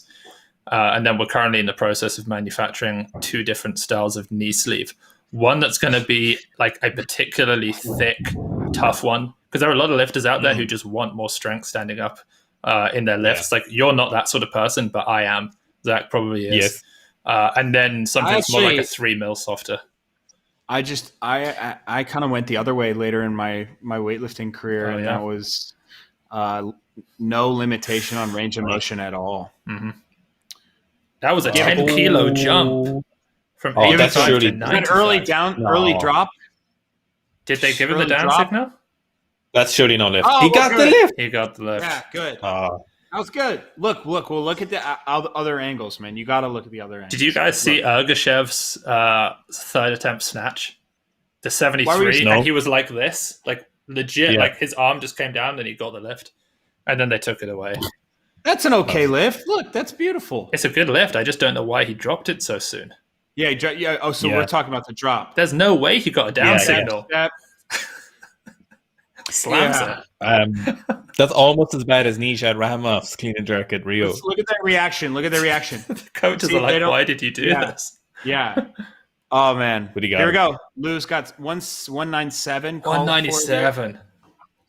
I feel like for 77s, once you start getting north of 195 as well, it's kind of that 160 plus bracket. You know, it's kind of like Okay, we're going Lee Dayin with 198. They're just trading back and forth. Playing. Yeah, let's see if they keep playing here. Lou has opened with 200 kilos. Shit! 5 times in his career. Yeah, they're gonna fix this. What are they doing? 190 gone up or taking some? Yeah, they took the. Yeah, I think so. The coaches that never works. Yeah, no lift. That never works. No lift. Don't do that. You don't like. Oh, that coach is not happy. When you realize you're on camera and you put the mask back on. Yeah. But you still abused the refs. That was a no lift. There's no way he got that. Oh, wait. So Regipov still has to come out. Yeah, he's got a third attempt, so he's going to retake that. Yeah. So what is he saying? It's a no lift. He's going higher. He's going heavier. He's not 5. Go 200. He's going 200. He's going 200. See, this is where he can make it too. This is where Regipov actually plays an integral part here because it doesn't allow the other guys to open so low. Yeah, he needs 199. Yeah. He needs 199 to secure the bronze medal total. Right. Anything less won't do it unless one of the Chinese come out. So he's got to go 99. But see, now we're looking at the Chinese not lifting anything less than 200. Yeah, that gives us a higher chance of a clean and jerk total record and clean and jerk record and a total record. But the problem with that is like Lou is so inconsistent. He can either nail those 200 plus clean and jerks or not. You gotta figure it out against Lee Dayin, man. Mm-hmm. You can't just get away with making one jerk now. Like that's just.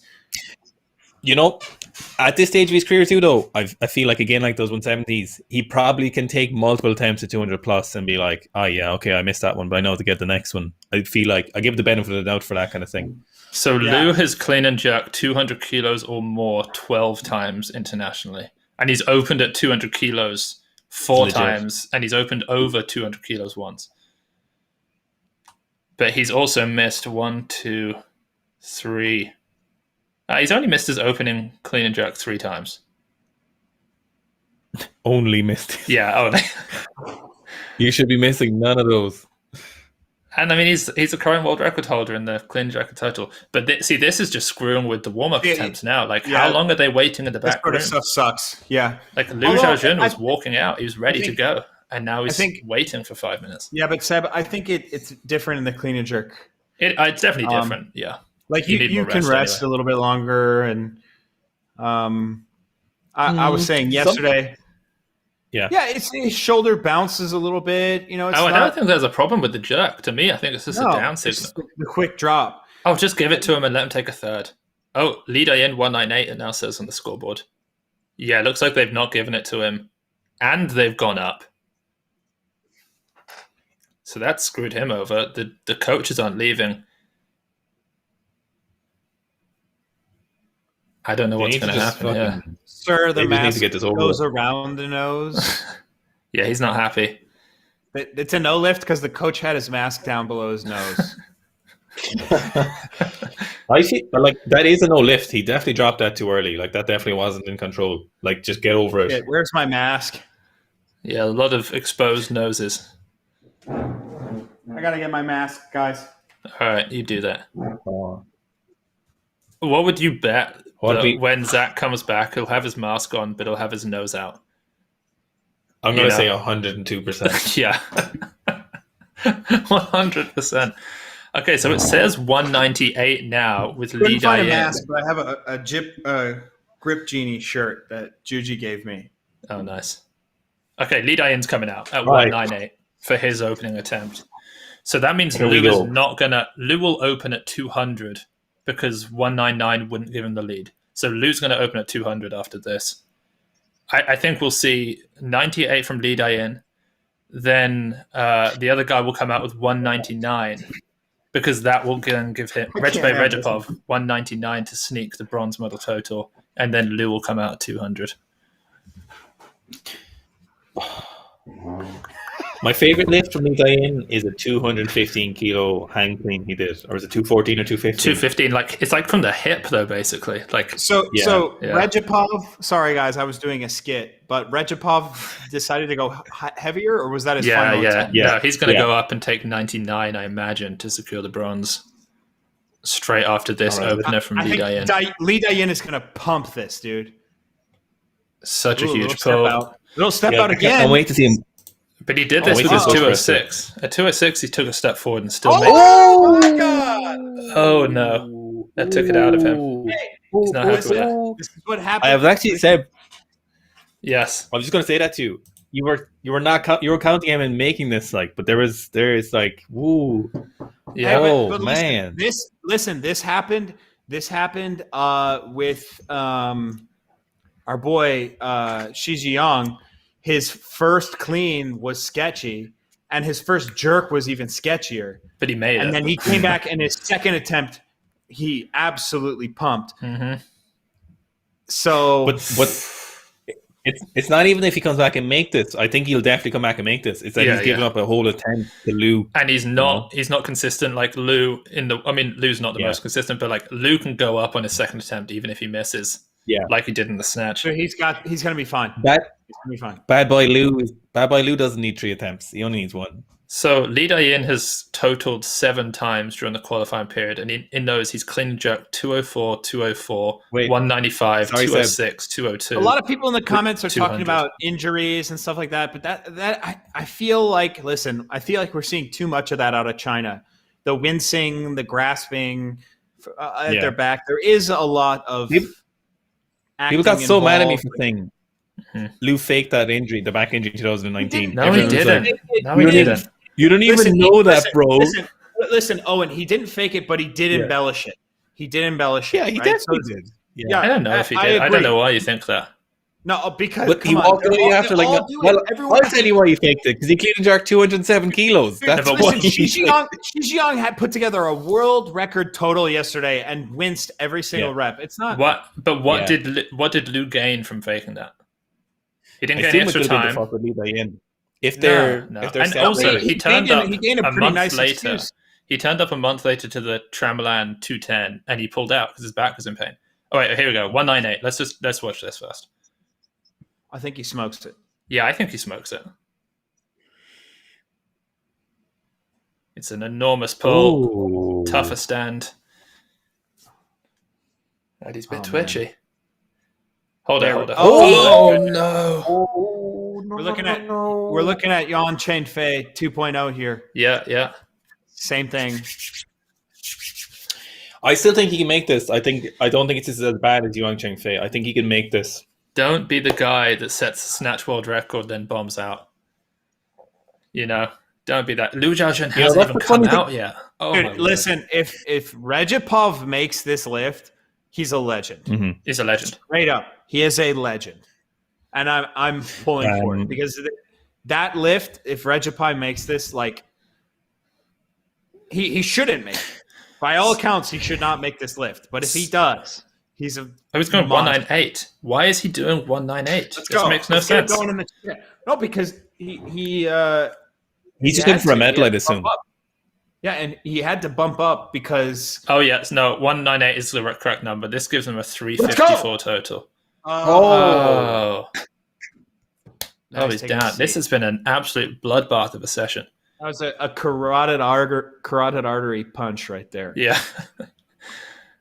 Yeah, punch to the throat. Yeah. Look, and now he's blaming no one. No, you can't blame the judges for missing your 2 other lifts. That's not their fault. But they've got the numbers wrong. He made 185 on his opener.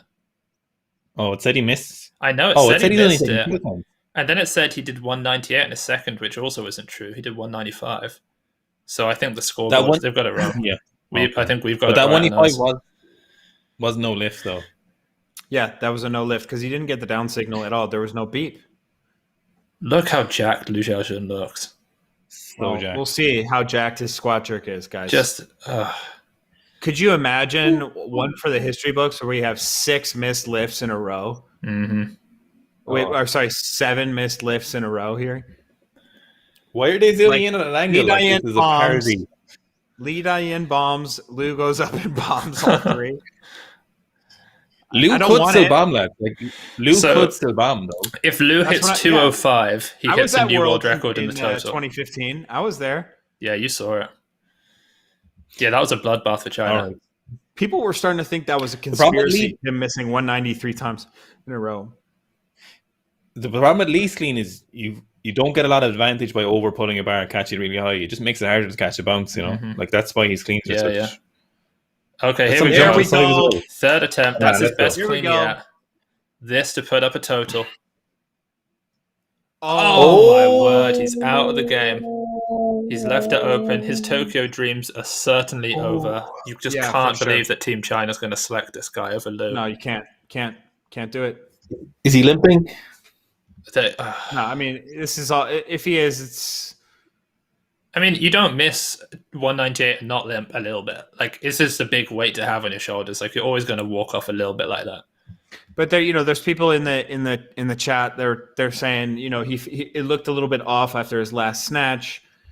But I mean, I don't know. I mean, he had some surgery apparently, but like they wouldn't be putting him in, and he wouldn't be taking this many attempts and snatching world records if he wasn't recovered. Like, he's fine. Again, like what I want to know what 190 looked like in the warm-up room. Like, what did it look like so convincing? Probably easy. Okay, so Lou needs to hit one lift to win, and to that's it. He just needs one lift.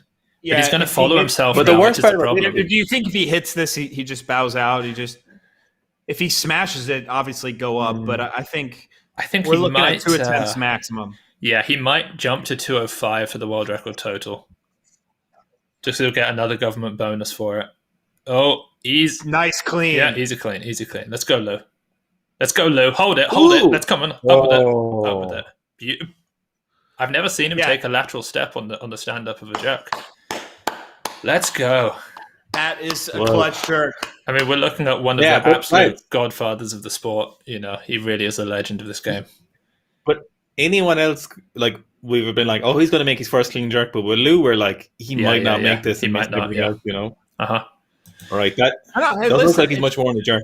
Dude, it's like I've said a million times. He just has to make one jerk. That's it. Yeah. And then and it's been like that for years. If you look at his Wikipedia page, is like with all of his numbers laid out for you, it's just like if he makes a jerk, if he makes 2 jerks, it's almost a guaranteed gold. If he makes one, it's a world record, just 2. Yeah. And then if he makes 1, the only chances of him losing are if what Rahimov decides to make an all-time PR lift. That's the only time he's ever going to lose. Well, how fucking dumb is competition and squat jerking? Yeah, the least he's ever clean and jerked in competition, other than his bomb, is 200. So if he leaves now, this is the least he'll have ever hit in the clean and jerk. I think he'll take one more. I think he'll take 205, get the world record, and then pass on his third attempt. If there is not a better 36. If there's a better poster boy for not squat jerking, it's Lou. Nobody cleans those weights so fucking easy, and then makes the jerk look. Yeah, Owen. I mean, I said God knows what he actually cleaned in training. Yeah, like I saw 220 a ton of times in training when he was a 77. I'm gonna say it. There's no video of a 220 from Lou. From Lou? No. The most we've ever seen him clean is 211, and it was in competition. Paris. I think. Who am I? I think he could clean 220. I mean, I bet Liao Hui has done. Like Liao Hui at 69 cleaned like 211, didn't he? Maybe I'm thinking of Tian Tao then. Yeah, maybe.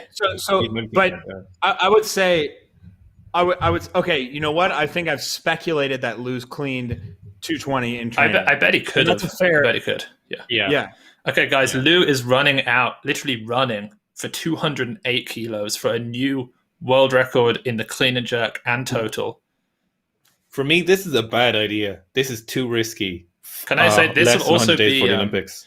This will be the biggest total of his life. He did 380 at 77. This is going to be 382. This will be. I mean, this is also a personal record in competition ever from Lou. 208. Let's see it. And yeah, okay. Let's fucking see it. Let's go. Oh my god, that's clean. clean. It's a good clean. Let's go. Hold it. This wasn't even that close. I don't think he knocked out that right arm. No. Surely he won't take that again. I'd be surprised. Listen, right, lads? There's he's not going to take it again. There's still time to learn the split jerk. He could still learn to split jerk. He doesn't need to, dude. He just won on his opener. There is zero time for him to learn to split jerk, bro. And let's be honest, in that 81 category, who's going to push him? Like, really? Although, actually, I mean, we just saw two guys in Europe hit 206. Both of them could have hit 208. Yeah, but they're not hitting that at the Olympics. They're not hitting that at the Olympics, though. I don't think so. I don't think they'll hit that at the Olympics. Oh, wow. That was because of the... ball, dude. Yeah, that pinged him out the back hard. Oh, my God. Like, I'm shocked if we see him come out again. That wasn't even close. He could have probably attempted a split jerk right there and still been closer than the squat jerk he just missed. I think he's coming out. Yeah, he's going to take this again. He's taking the 2-minute clock. 36-year-old Lou. I think it's a bad idea. Yes. Risking his spine once again for our amusement. No, I think this is a terrible idea. Yeah, it almost looks like he knows it's not smart. Old man Lou, stay home. All right, they're getting the lower back leave it out, Lou. filled with blood. Matter. It's last year's Asian Championships, Lou. Don't do it. Just leave it off. You've already qualified for Tokyo. You know, like you really don't need this. You don't need to prove anything. He has to. I want him to clean this like it is a feather. Dude. Yeah, he has to if he wants to get up with the jerk. I'm trying to look at just an easy clean. 1 foot in front, 1 foot in behind. 1 foot in front, doesn't matter which one. You can do it. Come on, Lou. The only thing less likely than Lou making a squat jerk is Lou pressing out a jerk. That's something that would never happen. Yeah. Let's go. Easy clean here. No chance. Yeah, easy clean. Easy clean. Clean all day, but no chance he's jerking. Can't even clean it. Best angle. Oh, he missed it. I'm behind. Fuck. Yeah, this is a miss. Also, I can hear myself coming through one of your audios. Okay. If one of you unplugged your headphones or something. Let's check out the chat here and see if we can find some semblance of sense. No, that was a good competition, guys. We saw 2 Snatch world records. Liu Xiaojun wins once again. I mean, what can't this guy do? Like, I assume he just had no motivation to hit that. Like, an actual drive. There was no need to do that. Yeah, there was nothing. Like, at Worlds 2019, he really needed it. And he did it, 206, 205 and 207 he hit. So. Yeah. What a weird session. Very weird. Yeah. Very weird. I know this sounds crazy, but it would have been ridiculous had Lou missed 3 in a row there. Mm-hmm. Yeah. We would have looked at the top 2 Chinese lifters who didn't even have to look how jacked. How is he? Like, he is so fucking jacked. It's not even. It's unbelievable. It's criminal. But Xiaojun as well yesterday, guys, he's a fucking monster. Like, they all are. Li Dayin is enormous as well. Dayin too. You can't believe that Li Dayin's 81 when you see him. He looks like he's close to 200 pounds. What kind of height is Li Dayin? He's taller. I think he's taller than Lou. He's like 5. He's probably about 5'8". I think Lou's 5'7". I mean, but here's the thing as well. What is Ergshev doing there? Here's the thing it's odd. It's like when you look at Team China, they've got to do something on the men's side. Like Li Fei Bin missed 2 clean and jerks. Xiaojun didn't take one. Yuan Changfei missed 3. Li Dayin missed 3. Liu Xiaojun missed 2. Like they're making 30% of their jerks on the men's side. But to be fair, when they make them, all of the people who made a jerk made what they won. But still, like there are too many bomb outs on the Chinese men's side. But that's just how they play, man, and it works. Like look at all the medals they rack up. It's just how they play. It's just they've determined. They're like the jerk. You don't have to be consistent. You just have to be better at the clean than everyone else. And this was a tough jerk as well. This 199 that they're showing again. That wasn't easy. I'm not saying I agree with it. Like, I think people should be good split jerk. Like, you should be a good jerker. You just shouldn't. And the women's side, they make everything, basically.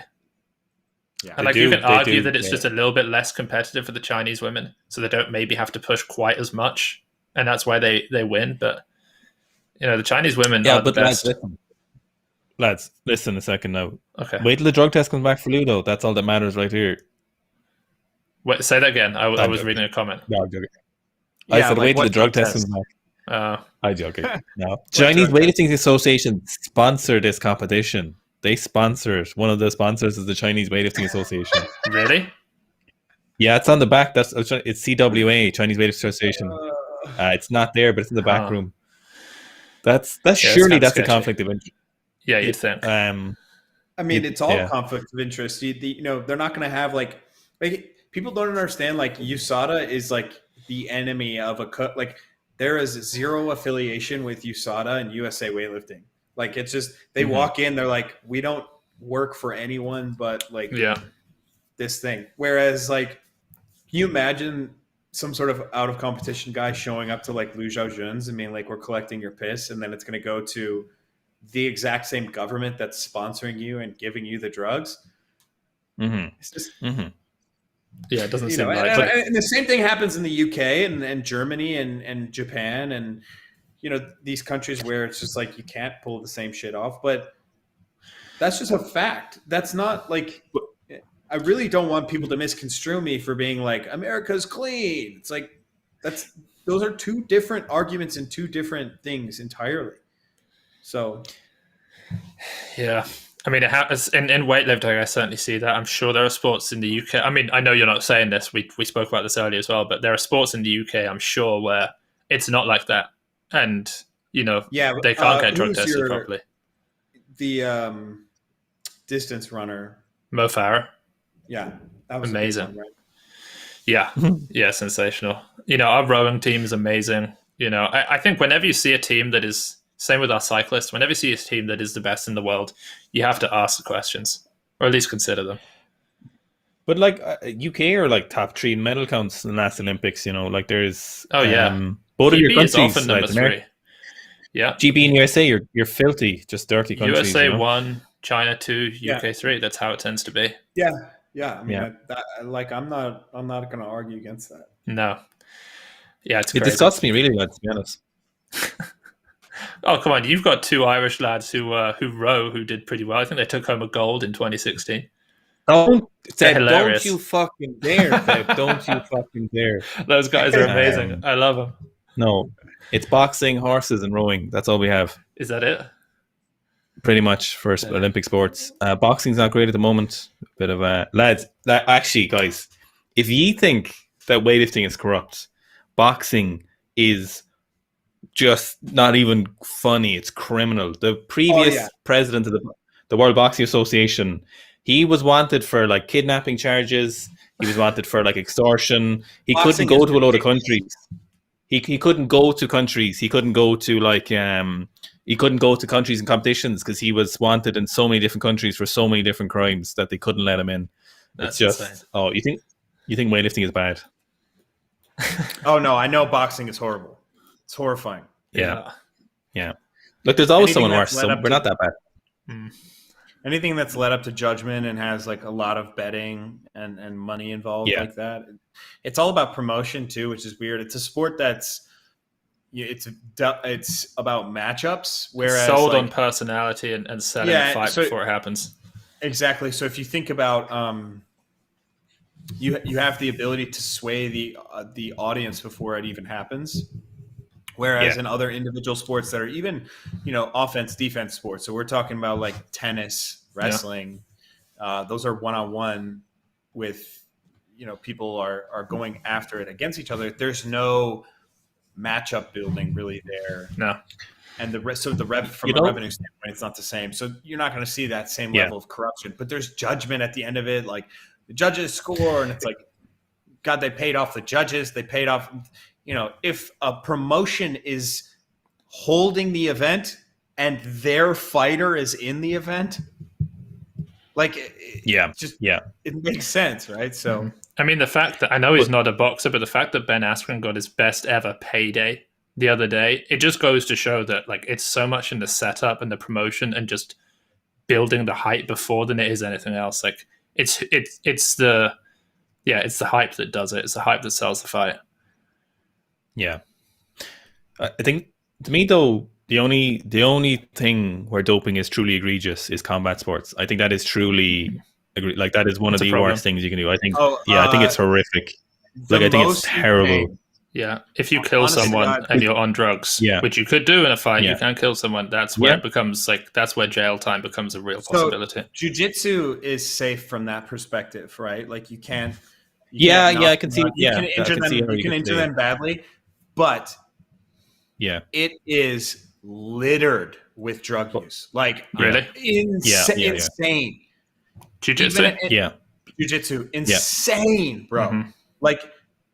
It's actually ridiculous. It's fucked up. Yeah, it's fucked up. The ADCC, there is zero drug testing at ADCC. It is the biggest. It is the single biggest grappling event. Zero drug testing. Yeah, you are looking at literal like horses. They're units. There are fucking units. They're in such good shape. Mm-hmm. And it's jiu-jitsu, bro. Like, you go to the average jiu-jitsu gym. It's like a flabby, like gamer. Yeah. But striking sports, doping in striking sports is just something I think is morally reprehensible. Like to be honest, I'm pretty for or against doping. I'm not really like bothered by it, but in striking sports, I think it is something that is like, you not only can you kill someone, nearly worse, you could irreparably damage someone for the rest of their life. There's things, I think it's just, it's not, it's just... I mean, when you watch someone like Francis Ngannou fighting, and you think, okay, you guys have entered into a contract here that you're going to follow the rules. Because when you watch that guy hit someone and lay someone out, you're like, that could do real long-term damage. And if you've violated that contract in advance, like you are totally fucked. Here's the thing with I mean, USADA now testing everyone in UFC. There have been a lot of positives. And if you look at some of these bodies of these older guys, they've changed dramatically. Mm-hmm. Like, and there's like a website that shows like before and afters the implementation of USADA. Obviously, there's a lot of drug use, because I don't know about out of competition testing, but these freakazoids coming in just like a week off of trend and like that doesn't happen anymore. I think there's a ton of TRT and a ton of HGH, obviously, and that's going to happen in every sport. Yeah, but it's not the freak show like it was before. It's not. Mm-hmm. Oh, but you see, like the power someone gets in, like you see the power someone gets in weightlifting from drugs. The difference in punching, striking, like is not okay. Like it's just something that is like, like running faster than someone, lifting more weight than someone, you're like, whatever, it doesn't fucking matter. Like it's just sports. But actually hitting someone, it's pretty grim. Yeah, no, I agree 100%. 100%. Yeah, without a doubt. Now, apparently it's the 73s. It's CJ in like 10 minutes or 5 minutes, but I don't know if I can stick around for it. I gotta go back to work. Yeah. I'm all right. Are we doing, what time is tomorrow? 96s. That should be good. Tomorrow's 89. Tomorrow's Rostami. Oh, tomorrow. Yeah. Okay. So if either of you want to do it, I'll definitely be doing it. But if not, the 96 is obviously going to be huge. Tian and Sarab.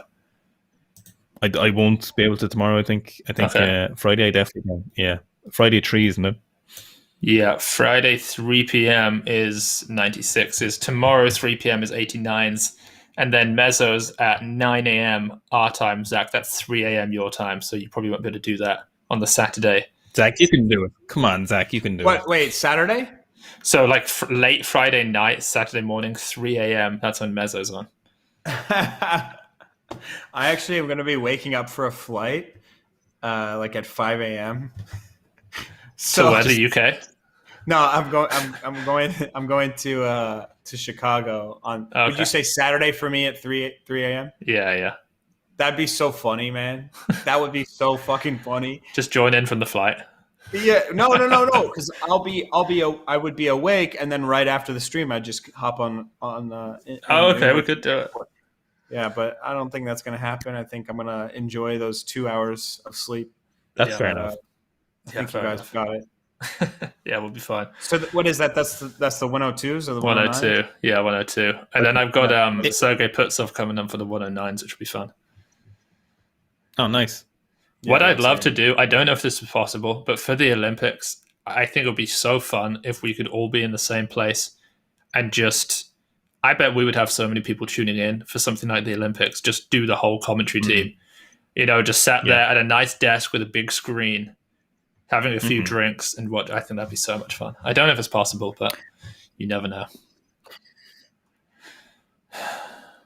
Yeah, are you saying we could do it in person? Yeah. I would be so down, dude. Well, would you? I'd put you up. So down. Did just come to the UK? We'd pay for flights. Yeah, 100%. Oh, dude, I'm in. Oh, if people want real, actual commentary and none of this bullshit that they're getting, yes. The IWF, here's the thing about the IWF. They're so unaware of like the real world that they posted a CrossFitter doing a CrossFit workout. And they were like, what do you think of this warm-up for weightlifting? That's so bad. Did you see that shit? Yes. Yeah. Oh. The IWF Instagram. What is... And they get names wrong all the time. Do you remember when they posted a video of Gore and they called him Ruben? And I was just like, guys, this is one of the best snatches to ever walk the planet. You don't know who he is. No, but they were like Ruben, 89-kilo weightlifter. And you're like, look at this bullshit, dude. 189. Here's the IWF. Look at this. Like, what do you think? What was that about? Like, why? What do you think about this warm-up? I'm like, this is a CrossFitter doing handstand push-ups and push-ups. Yeah, I think it's terrible. That's what I think. But they could have such a good media coverage because no other sport has such a fan base who want to see their lifters training. And like every sport or every athlete in the world would be like, Jesus, my national governing body wants to come film me training. They'd fucking love it. They could have access to everyone. They're not, and people say they're probably trying to bring in more CrossFitters with that post. It's like, that's not how that works. Like, that's not how that works at all. No. They're so unaware. It's insane, dude. Yeah, no CrossFitter's going to see that and move over. They're just a bunch of boomers, dude. They're just like, like they get off on like Facebook posts and stuff. Like, I don't know. Yeah, it's poor. Yeah, for people who, what was that, Owen? Did you see the top comment on that post? It's why would you post about someone who literally doesn't compete in weightlifting while continental championships are happening? How can you be so stupid? Yeah, and then I said, my comment on it is, let's see. Oh yeah, reason number 8 million. Why is the IDF so completely unaware of how to promote a dying sport? Why haven't they posted anything about this? Like 3 incredible continental championships which decide the Olympic Games, and there's not a peep out of them. Do you know why? You know why that is? It's because it's Gregor told me it's outsourced to a media company, just a social media company who do stuff. So they're like weightlifting. That's always smart. Look, that's a great excuse, Owen. So that they're outsourcing to another company that has no idea about their sport. Beautiful, beautifully done. Okay, I'm sorry. I'm sorry for complaining. Then you could do so much with. I know no other sport. Sport. No, look, we have no other sport has better training. Hook grip. Yeah. But no other sport has better training than the competition. No other sport is that close. No other thing. I would rather watch a week of miso training or Lou training than in one competition. Hands on a full heavy week. That for me is way more. No other sport has that. I agree. If they could get someone in the Uzbek training hall or with George S. and Idzi for a week, like that's the stuff that I'm trying to do, and like that gets way more. I mean, the fact that I've been able to build, over 100,000 followers on Instagram, and Zach, you've been able to do it on YouTube, and we don't have anywhere near the access that the IWF have. Like, if I had that access, like the IWF would be a huge page. Yeah, and they said they don't even know who the fuck you are. I know that's what's crazy. They don't know who anyone in this room is. Yeah. They don't give a shit. That's like, what planet are we on? How it's crazy. It actually is crazy. It's insane, dude. Yeah. They don't even know you exist, Seb. Yeah. No. No one in that room. No one it's like I know, it's like what? I have the only news show in the world that gets like tens of thousands of views every episode, and it's like they don't they should be involved in some way. Like, no, sorry, you know what I mean? Seb, if it's not connected to Boomer Book, they're not gonna know, bro. Okay? They all go on their Facebook pages. They don't understand the YouTubes and shit like that. Yeah. They don't get it. Like but like they could put you, All Things Gym and Hook Grip, out of business tomorrow if they wanted to. They could just be hours of training footage from all these, you know, Well, that's why I diversified, because I was like, okay, I can't just rely on media content. I've got to do other styles of videos, and obviously have to bring out like equipment, because they can do that. Like they could just say no media at competitions, but they're not going to. Because no, Seb, don't worry. They're never going to do that. It would be good for the sport, so they're not going to do it. No. There's a bunch of idiots up at the top, bro. We've allowed bullshit to happen for too long. But you know what the testament? No, but you know what the testament to how good a sport weightlifting is that so many people still love weightlifting. That's what I like. It's actively trying to kill itself, but so many people, and it's growing every year, more people want weightlifting because it's such a cool fucking sport, and they're still fucking it over. That's a testament to weightlifting as a sport, though. It's true. Like, I think, something that they have to do is, because we know this, like one of the most interesting things about competitions is what goes on in the back room. And all you see is the lifts. Yeah. And like, I've almost likened it to you're watching a rugby game and all they show you is like past the 22 and you don't see what's happening in the midfield. Like they should have a camera in the back room. Like I could easily go in the back room and be like a commentator from the back. And they're like, Seb, what's going on? I'm like, oh, Lou just muscle snatch 110. Here's the video of it. You know what I mean? That would be so much more interesting. And then like, oh, Coach Yi just ran to, change his number. Like there's so much action going on in the back room that no one knows about. But how hard would it be set up a camera that live streams the back room for a multinational, multi-million-dollar federation where you just set one up that you can do all the platforms or two different streams? Like how... You literally need an iPhone. It wouldn't... An iPhone would be the best scenario. Yeah. What's the IWF busy with? If you've ever been... Is this the only job to promote the fucking sport? Yeah.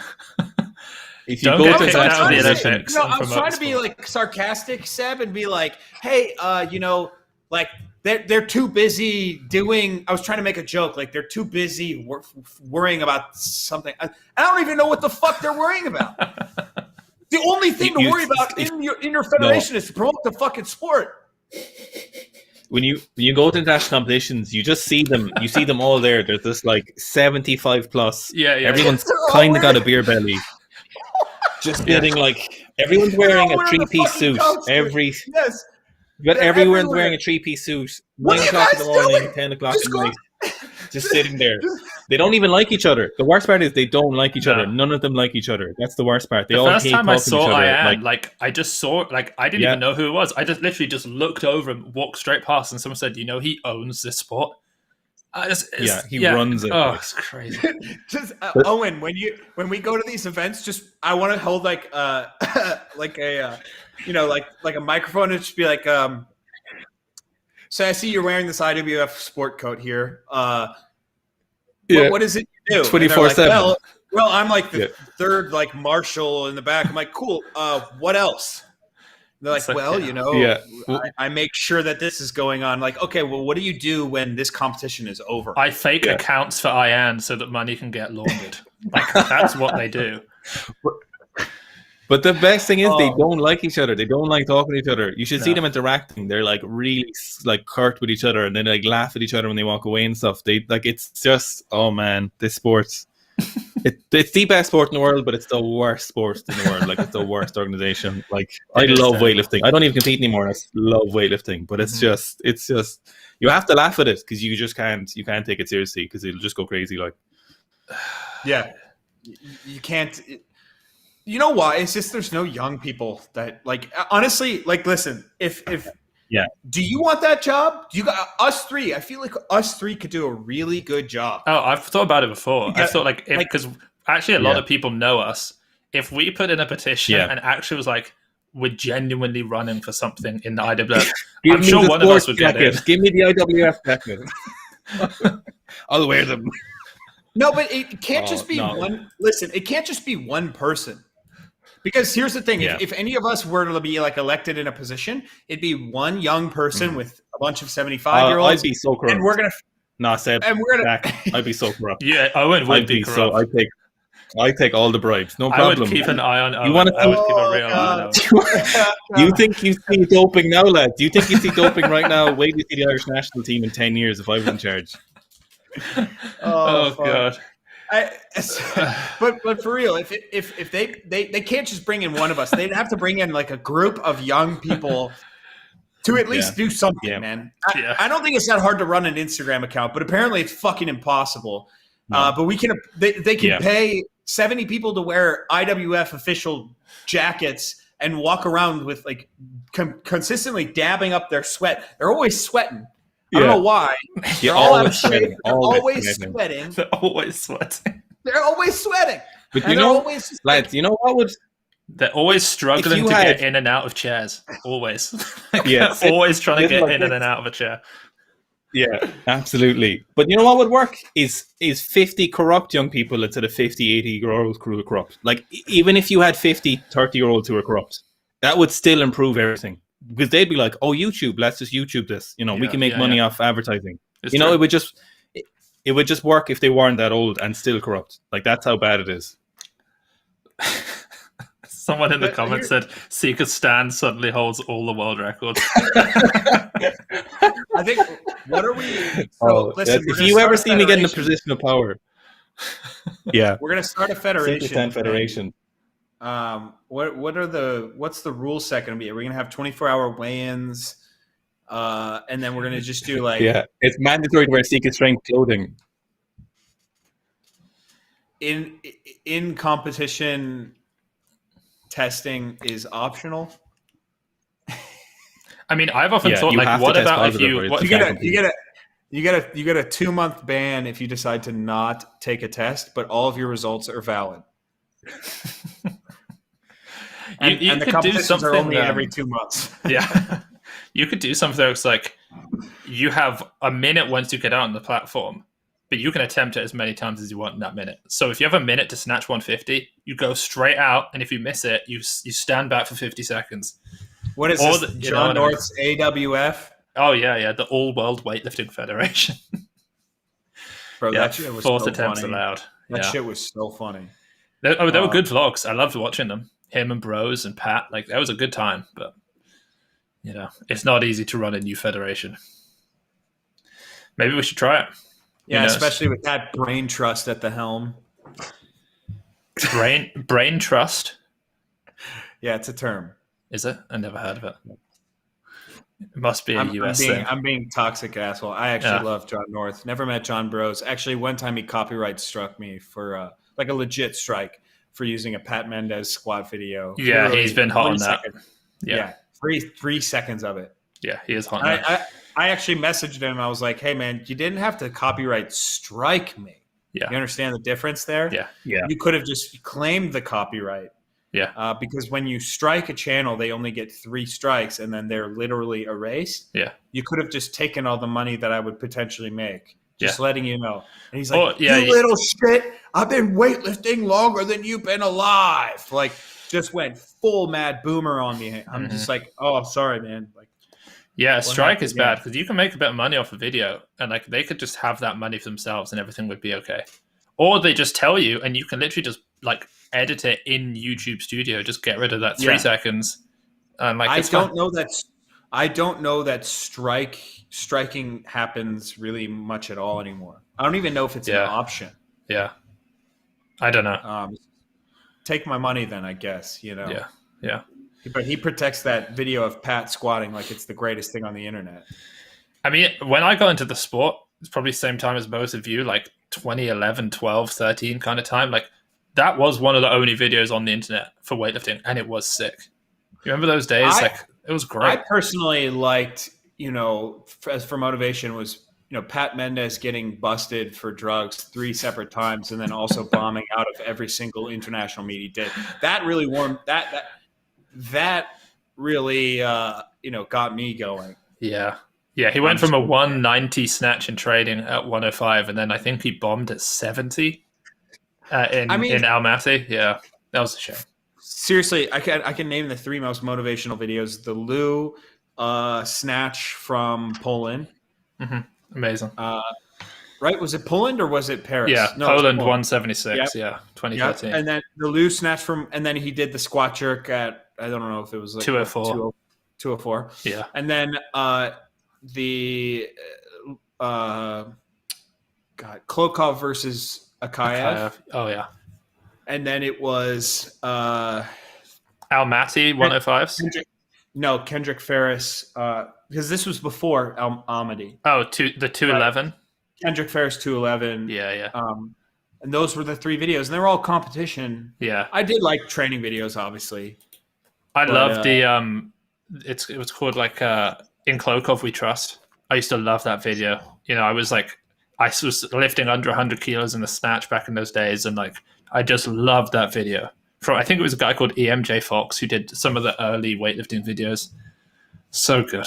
But I got there was 2011 77s.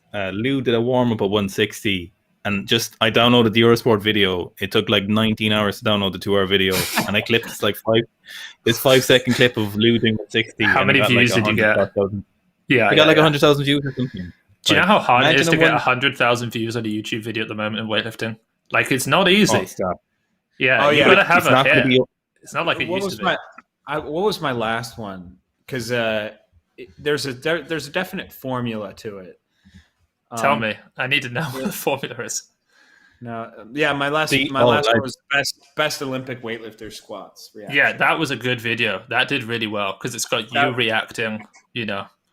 Yeah, but it was like I only took what people commented, what they wanted to watch. I'm almost like, I don't know. I do these technical videos and like they have a ton of nuance, and I try to explain them as hard as I can, and like I really, really spend a lot of time in them, and then they just get bunked with no views. And then I do a video about Grizzly and I get more views. It's just like, what is that? That's not even I did that for a joke because Alex was like, we have to do this. Yeah, so Alex has been mentioning that I should do it, and I was like, nah, I'm fucking good. I'm not doing it. Yeah, I just had too many messages. Yeah, it's crazy. Like I did a pretty long, in-depth Ilya analysis reaction video that I just stuck up on the Patreon. And like 5 minutes after I put it up, Eoin messages me and he's like, we literally just did that exact same video and now you've uploaded it. And I was like, I'm sorry, dude. I did the commentary on the 2014 video, and then I didn't know that Eoin did it. Done the exact same video. To be fair, we could actually probably, the 3 of us, we could go back and rewatch all of the major competitions, the best sessions, and just stream them like this with us doing commentary. And they would probably do great. Yeah, that's what I would love to do, that with the old middleweight ones and just talk about steroid use the entire time. Mm-hmm. Especially like the Xiaojun fake elbow injury, dude, at the Olympics. Yeah, that's big. You know how fucked up that is? Yeah, that's mad. That is mad. Have you seen that shit, Eoin? Do you know what I'm talking about? 2 seconds. I'm like fully frozen. I can barely hear what you're saying. Oh, no. Yeah, I would do that one. Or like can you hear me? Rybakov 187. Yeah, we can hear you. Yeah, we can hear you fine. It's that Wi-Fi in Sikistan ain't too good. Yeah, how are we supposed to start a federation? My internet is gone to shit. Sorry, what did he say there? I completely my internet is just. I was saying, have you seen the Shahid Nasserinya fake elbow injury? Eoin? Hello? Yeah, I think we lost Eoin again. The thing is, we're watching him. Oh, he's gone. That's pretty funny, right? Is like he. But did you see him reach for the mouse? He doesn't know. Yeah, what if he starts like he reached for the mouse? Like, well, it looks like I lost them. He just like pulls down his pants. We're like, Eoin, we can still see you. We're just calling him up. Just WhatsApping him or like Instagramming him, like, dude, you gotta turn it off. Oh, did you see that happened to someone? Because now that people are using Zoom, there was like a 70-year-old guy, and oh, that is so tragic. Boy. And he thought he turned his screen They're off. like screaming. They're like, stop. And he obviously muted them. Yeah. Oh, it's so horrifying. bad. That is not good. I wonder how the 73s are doing. No, I better not get into it. I better not. I need to crack on with things. All right, should we wrap it up here, Zach? Yeah, we gotta go. We should do more of these. Do you want to do 89s tomorrow, or do you want to join in with Owen for the 96s instead? Or do both, obviously. I'm gonna wait to join in with Owen. Yeah, that's cool. I'll probably get Sergey on. What was our highest concurrent viewership? Can you pull up those stats? Once this is done, probably. We hit 1,004. No, it was more than that. I think it was 1,700. We're at Jesus. We're at 12,500 views currently. Yeah, there's a market for us doing commentary, that's for sure. Dude, I'm not joking though. For the Olympics, I will 100%. Like, I'd happily pay for your flights, get you over here. Oh, Owen's back. Jesus, here we go. Now we're gonna have to keep sticking around so we can talk to this guy. Wait, is he frozen again? Oh my god! Internet. He doesn't know that we can hear him. I know. What do we miss? Owen, do you know that we can see you now? Yeah. Okay, cool. I was saying, Owen, have you seen the Shaheen Nasrallah thing? Oh yes, you're telling me that. Oh, is that mine? Hang on a second. I'm fucking overlapping here. What is Wait, happening? is that mine? For people asking about us doing commentary with Clarence, I've spoken to him. He's not down for that kind of thing. It's not going to happen. I mean, guys, it's 2021. You don't realize Clarence doesn't like to really speak. Yeah. He's not comfortable. How do we not know that kind at this point? Yeah. Yeah, I don't know if there are any videos other than him on your channel really where he's like properly talking in front of the camera. Like, he'll do voiceovers, but like actually looking at a camera speaking, it's just not his thing. And that's fine, because it's, that's not why people like him anyway.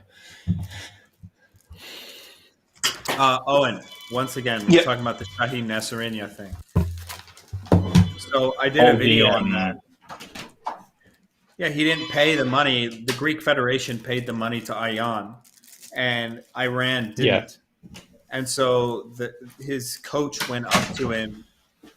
I mean, I guess he was like crying. He's like, you can't make the lifts that you're supposed to make, or you're not allowed to make lifts, basically, or else our entire team gets tested, something like that. How crazy is that shit? And he goes up and he fakes an elbow injury. How much more do we not know about? How often does this go on? Oh, that was 22. Yeah. Yeah, like, I mean, the things that's we don't at the know Olympics too, man. It's like that's the craziest shit. Is like maybe the Olympics are more corrupt than worlds in certain times. Mm-hmm. You know what I mean? Like, maybe it's because the IWF doesn't have full control. Maybe it's because like the IOC is more involved, that they're just not used to the way things work, and that you can pull the wool over their eyes a little bit easier. It seems like if you're going to put together a competition like that, like there's not a circuit, right? Like if you think about the IWF, there's a circuit of competitions. You get Grand Prix, you get continental games, you get national games, you get championships, things like that. It's kind of a system in place, whether that's corrupt or not. When you have a brand new like organization come in once every 4 years, it might actually be an easy time to get away with some crazy shit. Yeah. Oh, but Ion if you probably had a field day with the Olympics. Do you know what's a really good book? Gregory Rodchenkov's book.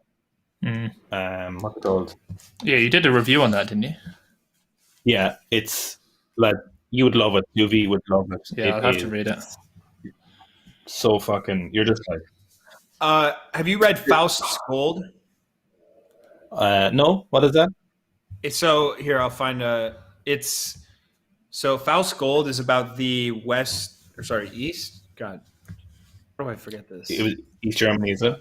Yeah. East German women's swim team. Actually, I think it's about. I don't know. It's been a long time since I read it, dude. My dad obviously is obsessed with it because. Do you know we still have 500 people listening to us talking about books at this point? Yeah, Faust Gold. The GDR's secret state plan was in effect. More than 10,000 unsuspecting athletes were given massive doses of anabolic steroids. These athletes achieved massive success at the Olympics, but for many, their physical and emotional health was permanently damaged.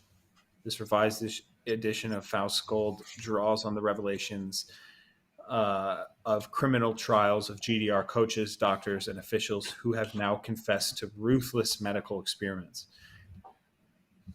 This new edition. How do you spell Faust?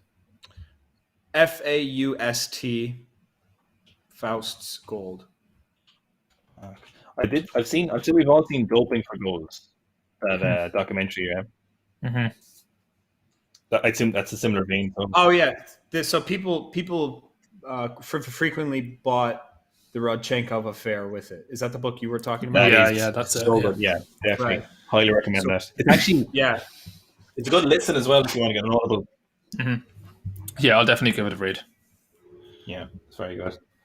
I know this is like making plans way in advance, and I don't expect you to actually commit to this. But if I was like able to put you guys up and fly you guys over to, because we literally just bought some new premises that are like 3,500 square feet, and like we're going to set up a media room. If you guys wanted to come over for Olympics, or like if we were able to sort that, would you be able to do that? Do you guys reckon? Absolutely, so 100%. Yeah, that'd be sick. If you get peanut butter Snickers, if we get what? there. Just a bowl full of peanut butter Snickers. I'll be happy all day. If that's all I need to do, yeah. Seb, I've been ready to do